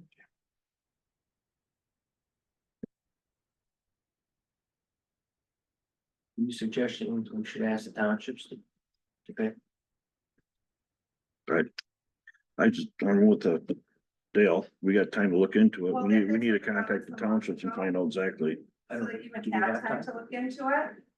I'm asking for a vote today because you have had a month, only one commissioner, Commissioner Ambrositis is the only one that reached out to me and asked questions. He asked for statutes regarding my position, my job. He asked for, details on what exactly it was I do in programming and what parts of my job caused me to, put in all this overtime. That's why I brought it to you a month ago, and then 2 weeks ago, I came and asked you again if you had any questions. I sent an email asking if you had any questions. I gave you my cell phone number, told you I could meet and talk early mornings, late evenings, if the workday didn't work for you. I would appreciate a vote today. A decision today, and then if you change your mind, have a different vote. And revisit it. But I'd like to know whether to move forward with filling that position in my office and get some help in the office or not. Right. I will say, for those of you who don't know, before I was commissioner, I worked, for a couple of years in different, departments here, with Lori, and her predecessor, so Jenny, for the departments. I don't think this is a reasonable request. Clerk's office works really hard. Elections are always their busiest time. I don't think that there's any reason to vote against this. Going with the election source vendor, it's gonna cost a lot more money for the county. And I've heard in my townships, last couple months, the people don't really trust non-local control, especially when it comes to third-party vendors. The Dominion voting machines, the whole thing that they've been in the news cycle for the last couple of years. Really since the 2020 election, so. The fact that we, out of all 83 counties, do this stuff here in-house, and people can look in the eye of the person that makes the ballot the way it is. It means something. People trust the locals. Because they can look at them in the eye, and if they didn't do a good job, they can say you screwed up. It's a minuscule, very significant to what we could have. Have to go outside and what the people are gonna say. The November election is less than 50 days away. Switching now is makes sense. I would also like to add that I don't appreciate bringing up the sheriff's department. One thing has nothing to do with the other. I don't pretend to know anything about their job, but my job is more important than theirs, or theirs is more important than mine. We all have a vital role in this county, and we are all elected to do specific duties, and we all bust our butt and work hard and deserve to be compensated for what we do. And I think that it causes departments to be pitted against each other, to try and prove their worth over another department, when other departments get raises, and when other elected officials get raises, but some do not, and you portray that they're more worthy because their job is more important. And I take great offense to that. No, I don't think that's necessarily the case. I think in the past, I feel we made mistakes because of that. And that's why I wonder if this is a mistake by singling one unit out. And if you remember, we sat there and we asked you about, do we have time to do a wage study? Can we do that? Maybe it's no trust in us. Maybe that is it. But we really want to make that accordingly. But again, we like it when this place runs smooth and people are not pitted against each other. That's why I suggested using the savings from the employee in my office, possibly to give that to all the elected officials. And we did the wage studies, we did all of that. And we were trying to get through these elections to get a final No, this product, was and 3 years ago. I'm just saying, that was for discussion and get us on the path. We may have to do something.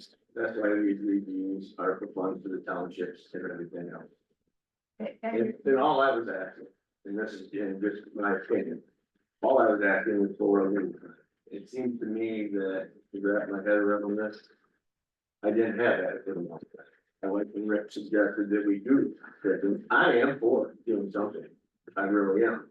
But I almost feel like I'm getting pushed into it, or someone's holding me hostage, and I don't like that. So that's how I feel, I'm talking to you candidly. And I would really hope that you would work with us, find you what we need to pay you to make it fair. Get through this election. We can even back charge that when we're done, but I'm asking you to give us time. And we want to look at everybody. We want to look at every elected official here because it really, I think, matters. Get good candidates, we gotta pay accordingly.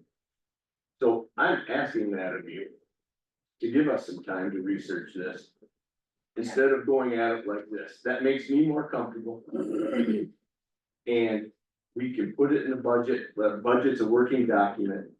And we work with you and talk to you about this, get through this election.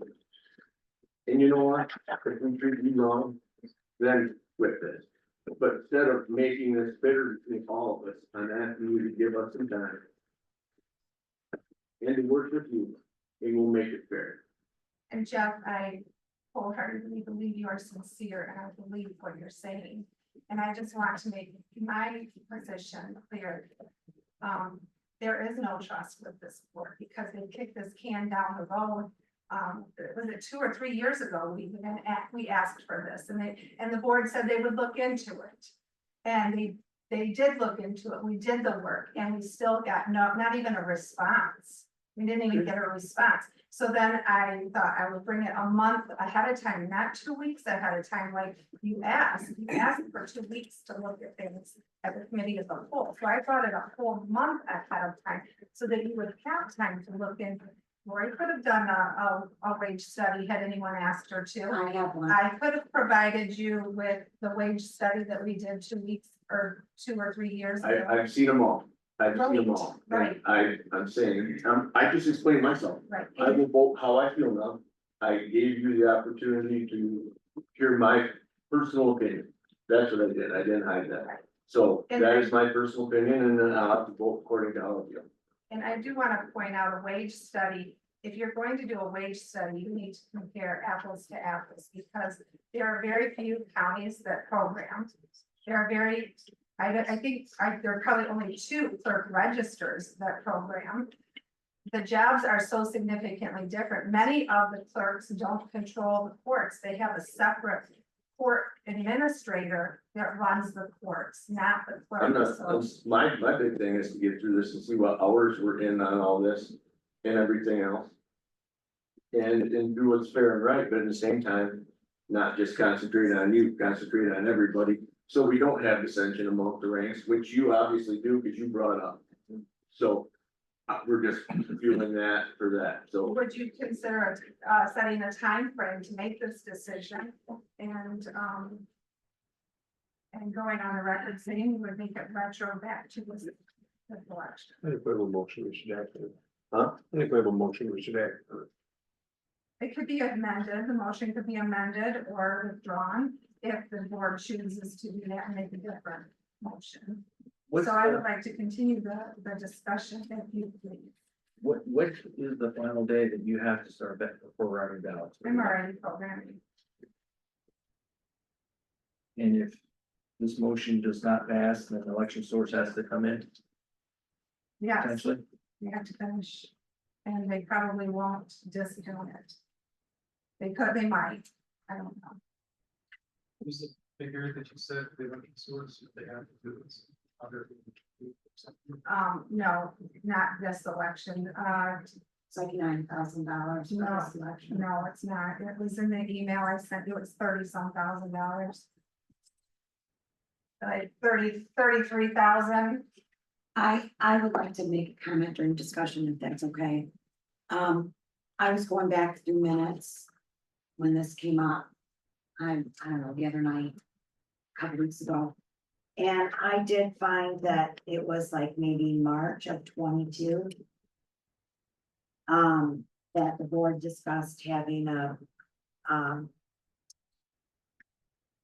committee look at wages, and so that was in March of 22. 5 of us weren't on the board in 22. Right, and I wasn't the administrator in 22. So I more than wasn't half, until more until than half June. of your board is new since then. But I would really, The result was the same, no matter who it was. Well, but you were saying you were criticizing this board for not being responsive. What I'm telling you is 5 of us are new since that time.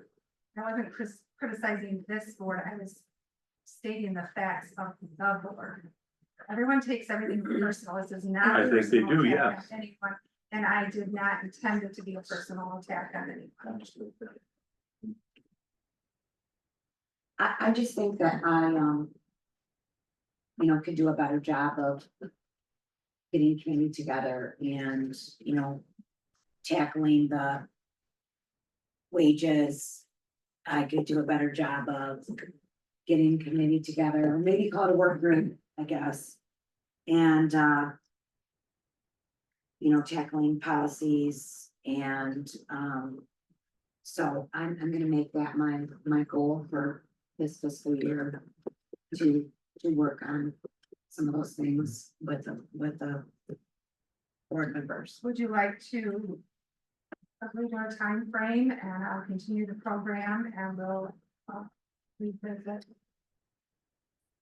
within a shorter time frame. I'm not looking to wait another year.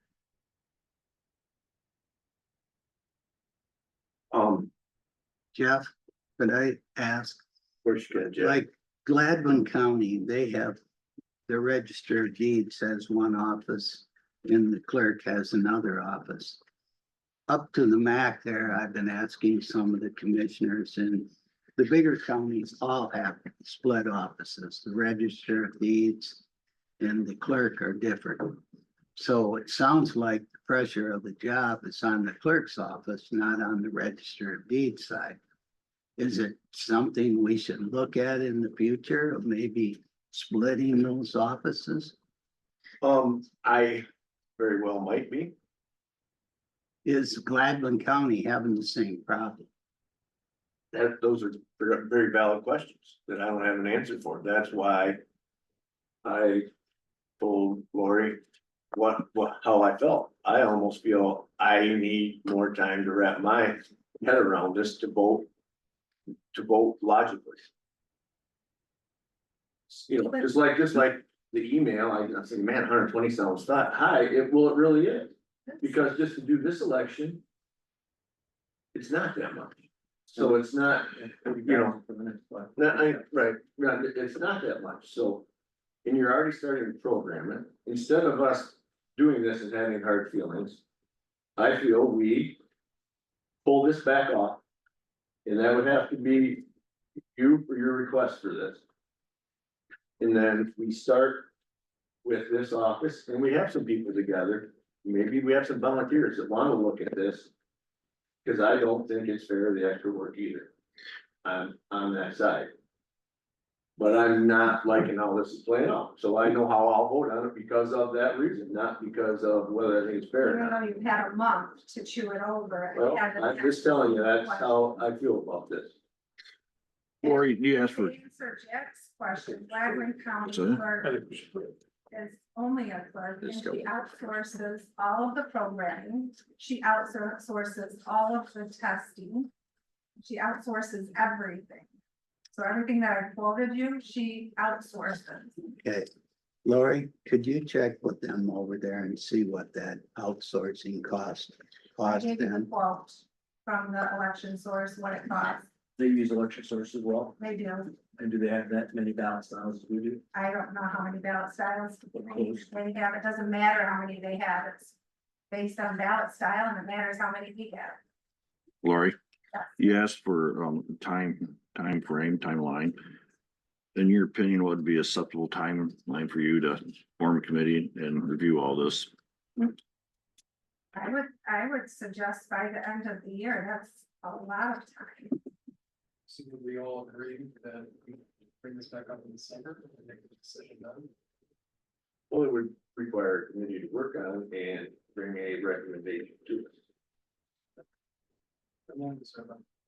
Okay, well, here's the thing too, like, that's a lot of information too, for a community, we can start. But, yeah, there, I would need 3 people, 3 board members. Is that adequate time? With everything's going on, is that adequate time, or do you need additional months, maybe 6 months, 5 months, 4 months? I don't know, let's get our first meeting scheduled. Let's get our first meeting scheduled and look at it. Why don't you agree to pay me a stipend for the November election and then revisit it in 2025?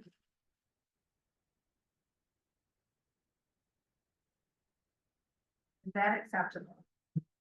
Then everyone, I get what I'm asking for and you get what you're asking for.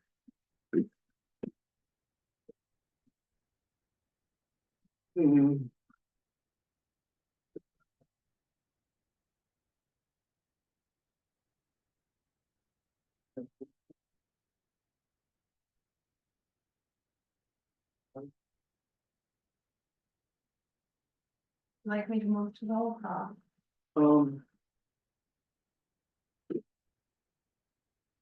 Yes, please. Counselor, No. Copeland, Yes. Ambrositis. Yes. Fitchburg, No. Bacon, No. Majeski, No. Steinhardt, No, Gilmore, No. Cass. No. Motion failed.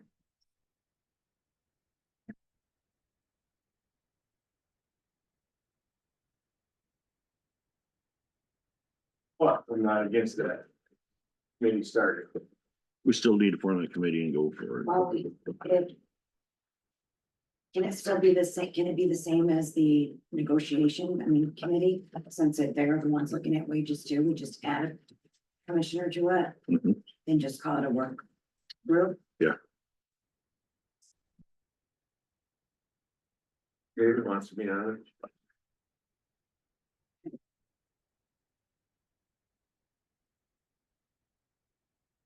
Ready for my update? Yeah. Okay, let me pull up the paper. Let me not forget.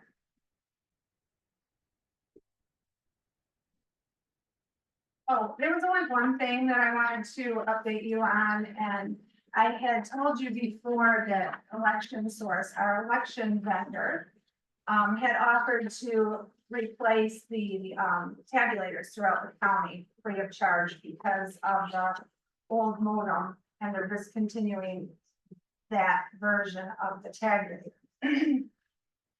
I told them I wanted to wait until after the November election because I know what a contentious issue that is with our constituents. And to ask to move forward and swap out the tabulators less than 60 days from the election would have caused a great deal of upheaval in our community, I believe. So I told them no, that I would not do it prior to the November election. And besides the fact that I am extremely busy programming, I don't have time to handle that right now. They responded that I didn't have a choice, that they were coming on September 10th to swap out all of the election equipment. So that prompted me to call the vice president of the company, or I'm sorry, the COO of the company. And he indicated that there was not a choice, that this was going to be done. And it was going to be done on the 10th with or without my approval. And I demanded that they would not come into my county and touch any of the equipment. And I expressed to them my concerns and asked them to put in writing to me what the reason was that we needed to replace the tabulators less than 60 days before a presidential election, and they would not. But I even emailed them and asked them in writing for their answer in writing, and they would not. So I demanded that they would not come in. They are the customer. They are our customer. We are not theirs. And they and they backed down and said they would wait until December to replace the tabulators. And, one township asked to have the tabulators in advance because they are faster. And, that clerk wanted the faster equipment, so I, told Election Source that if any one clerk wanted to do it, that I was fine with that, but I didn't have time to do the whole county and deal with the, potential, feedback from the community while I'm in the middle of program. What township was that? That was Lincoln Township. That's all for my report. Do you have the spec sheets on these new election source tabulators? Spec sheets, no. Like what describes the modems? Are they cellular modems? Are they hardwired? They don't have modems in the new ones. But that's part of it. They're doing away with the modems. I stopped modeming in our county in 2018 or 2019 was the last year that we modemed in because there were problems with the modem. That was prior to the 2020 election. We stopped modeming. We haven't used the modems since 2018 or 2019. You said that 4 times. Morning. Modeming? Thank you. You're welcome. Jenny? Good morning. This morning I dropped off a packet for you and the one is the monthly reports I give to you for the current cash investment fund balances. So you'll see that is updated as of yesterday. Investment amount and your fund balance. Also, this one is the annual foreclosure report for MCL 21178M. I have to provide this to you and also the states. The state had requested we gave it to them by the end of August, so theirs has already been turned in. This is just for your review. As you notice, this would be for the sales in the year of 2022, so it would have been for the foreclosure of 2019 for income taxes. In that year, when you see in column 9, there is additional costs put in. That would be the year that we had taken down 6 hazardous structures in that year, so that added to the cost on that. And then only one last note is we are having a second minimum bid sale for our tax foreclosures. We originally sold them all. I got to cancel one sale and 2 others backed out. So those 3, because they didn't end up selling, are going back to a minimum bid sale, which means the minimum bid will start at the delinquent taxes. So that is September 26th. It's online at tax-sale.info. And we're hoping that they all sell there. If not, then there will be no minimum bid sale, which is starting now.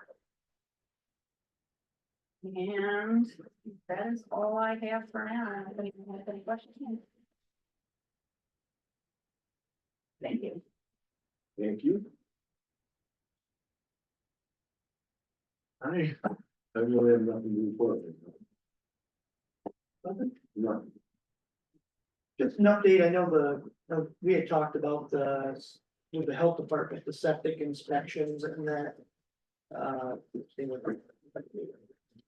It's kind of like like Steve Hall was saying, it's something that just doesn't seem to want to go away. So it's still in committee, they're still reviewing the process, and the last Senate committee that they had was in mid-month, and they're on draft number 7 of this. Basically, what they want to do is the big changes is focus on systems that are 20 years or older, and that the systems with no permit, the systems that are 300 feet from a body of water. They want to concentrate on those areas right there. So that's the points they're looking at right now, and obviously a point of sale inspection as well. So that's the latest and greatest draft. it can change. I mean, like I said, this is draft number 7. But it could be more, could be less. So, really, that's all I have. Attending my meeting. Really? Just attending my meetings, that's all I've got. David? I have a list of things, do the, calendar to keep this month between our 4 meetings, so. The others too. Mid-Michigan, Community Action Agency, our executive director, Jill Sutton, she let us know that, April's been meeting her last month with us. She's been with the agency for 37 years. Served as the CEO for 16 of those years. Grown the agency from a couple $1 million with the grants to dozens of millions. I'd say 24 million last fiscal year. And helping 8 counties now. Programs from anything from taxes to weatherization to childhood education. Airport, we've been working,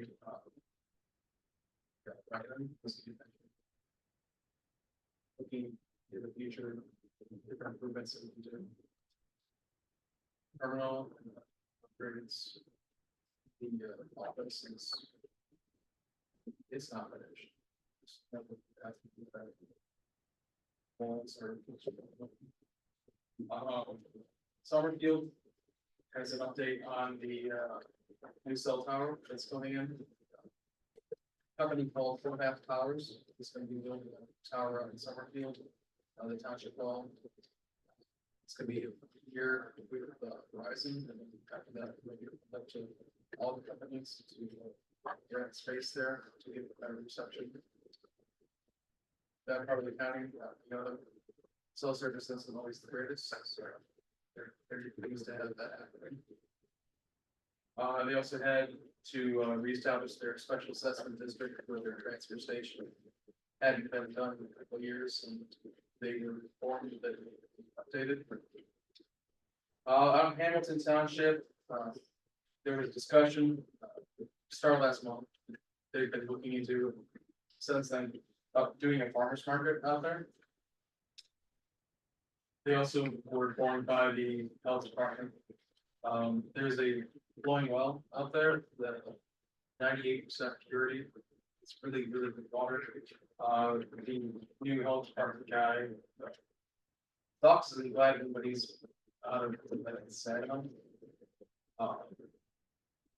He wants to make sure that it's up to stack because they made some slight adjustments to where the pipe is then put for the artesian well when they tore down the old town hall down there. Besides that, they are also working on repairing their siren. They managed to find first we had old parts for their siren. We're hoping to get it back up to where it needs to be. They had it running weeks ago, but then started making a funny noise, Jerry said. So they took it offline again and they're getting new pieces for it. And then they're also looking into doing some rezoning fees because currently they don't have rezoning fees that they can find records of having on their fee schedule. And with all the pushes for the weighted solar farms coming in, they want to make sure that they have the fees in place for them to last doing so. For that, Mount Winterfield, we talked about the ambulance, the EMS services. They're looking potentially to see if they can contract with Osceola County because of how bad things are out there. The bus signs out in that part of the county, not great. They were also informed that the Marion Fire Rescue received a $4,000 grant for thermal cams. So they're going to be able to use those. And then they donated to help get Marion Fire a new tanker for business rescue. So all the townships in that area chip it in a couple bucks to people in their own. And then they had questions for the county board regarding wind and solar. The firm that has been doing their ordinances, wage firm, gave them an opinion on how to set up a ordinance to regulate wind and solar. One of the things that they had asked us about is a zero, they called it, that needs to be set up by themselves and the county. And it's A zero? no, zero. ROI. So it's I look into it. yeah, so if they need that set up so that they can regulate, we will probably need to they never at the county, because it has to be done not just at their level, but at all the levels above that govern them. In order for it not to be done by the Public Service Commission.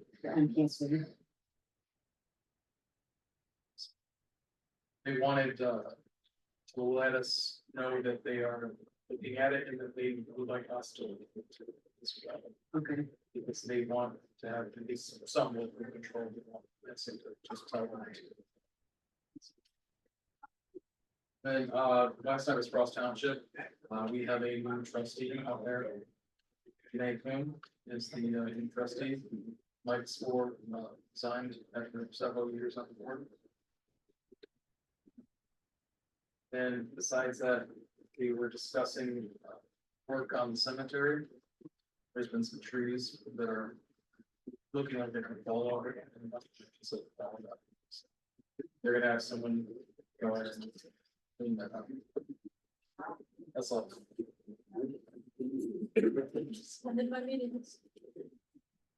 The only thing I would like to add is that their airport committee meets on the 24th of September, 2024 at 4 p.m. Do that for us sometimes in this room. That's all. Just attending my meetings, things are good. Make sure.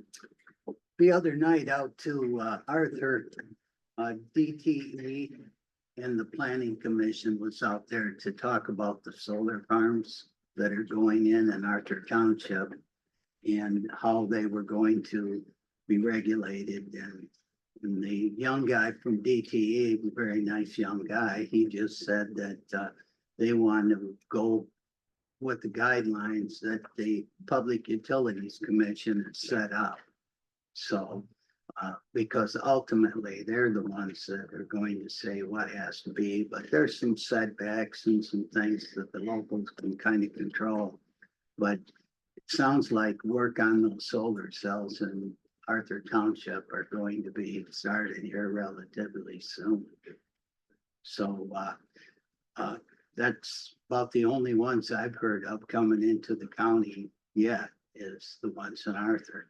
Isabella has a bunch of. Oh, they're building. Let me ask this too, you know, the county has always had the, townships have local control as far as ordinances go, so the county doesn't really. I mean, should I be getting with the townships about that ordinance as opposed to the county passing it? When it comes to renewable energy, really, I mean, we could have some kind of a committee to look into it, but it's going to happen and it will happen with the Public Utilities Commission telling them what they have to do. Might not hurt to find out what their guidelines are going to be, but the local governments have really no control when you get down to the bottom line. That's if the locals don't want it, you know, they're kind of out of luck. It's going to happen. Down to Arthur Town or Sheridan Township. You know, I've commented a couple times about the building permits. All the other night they had 27.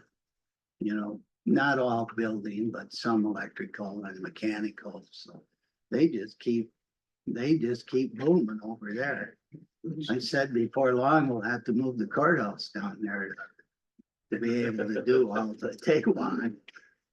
So anyway, that's it. Thank you. I'm some drive all set. And we, so we're gonna meet on the 30th here. do we? I mean, I'd like to cancel the committee of the whole 2 days later, if that's gonna be conducive for everybody. Yeah, that makes sense. Well, we start by that, but if we have to have it, we could pop it back and All right. cancel it. I agree. I went to comment. Rats was pretty. Discuss the county budget. It's 9 in the morning. 9/1, Public comment? 30th, September 30th. Yes. I'm going to address you as a taxpayer of Clare County, not the clerk, and express my utter dissatisfaction of you sending our tax dollars, triple our tax dollars to an outside source instead of paying the county clerk to do the job that she's been doing, that this office has been doing historically for years, that you chose to pay election source to do that job and couldn't come to an agreement of a one-time payment for the November election and then renegotiate in 2025. I find that you are very fiscally irresponsible with my tax dollars. Lori, would you summarize, please? Yeah, we have no new business. I need this, and then I'll bring it to you. Send it to somebody. Yeah, that's good. I wanted to. Sorry, I got here a little bit late. I wanted to, piggyback off of the public comments, section, if that's still okay. And Say your name. my name is Caitlin Laporte. I am currently, an employee here, until tomorrow.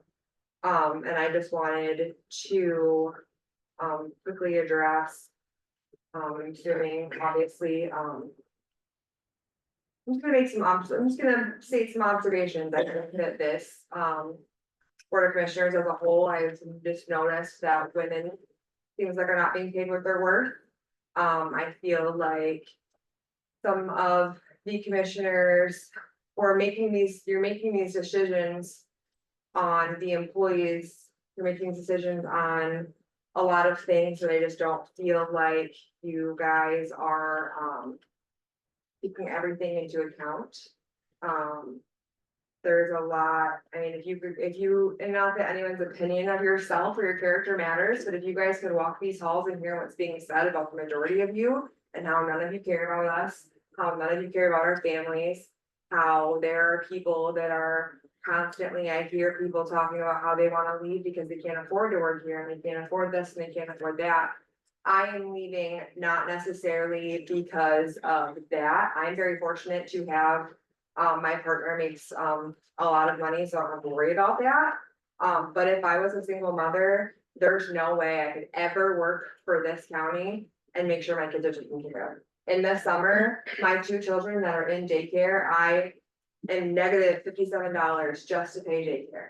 And that's, as a single mother or a single parent, this county used to be, everybody wanted to work here. It was so hard to get in here because everybody wanted to work here. And now they're not able to. Now, if I got divorced or my husband died, I would not be able to work for this county.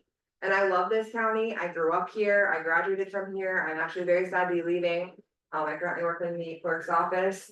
Lori is probably the best boss I've ever had. I really, I think that maybe things don't need to still be, this is how it's always been done, so we're gonna keep doing it. I think that times are changing. I encourage you guys, and you're not supposed to be a part of the day-to-day operations, but to really sit with, trying to find out what people do and the inner workings of everything. So if you knew everything that people in other departments do, I don't believe that if you have good morals, that you'd be making these decisions for these people. I just really don't. I think that if you knew the inner workings of everything and kind of how things went, with that and what people are doing and giving up and the sacrifices people are making for zero compensation, that you would not be, making decisions or making the comments. And I also do have one last comment that I wanna say. I think it's interesting that I come in these meetings and I listen or I'm on Zoom. And then I will hear the things that are being said by commissioners and then versus township meetings and what they're being said in public. So I would just also caution you as commissioners to remember that the employees of this county hear what you say. outside of here. So what you say in here doesn't matter to us if we hear what you're actually saying out there. Thank you.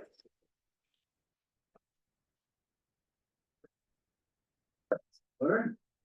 Thank you. Kim had something to say. Oh, Kim. oh, I'm sorry, Kim. I just wanted to make a comment in reference to the airport. By the way, my name is Kimberly Davis. I agree with the appropriation going to the airport. To me, if one helicopter med flight can come in there and save one life, to me, it's worth that $20,000. I know the jail has used the airport in the past, even though we don't have Wayne County inmates anymore. They used to fly into the Harrison Airport to transport inmates. But to me, the main thing was the med flight availability right there in that area. Like I said, one life to me is worth at least $20,000. Great. Meeting adjourned.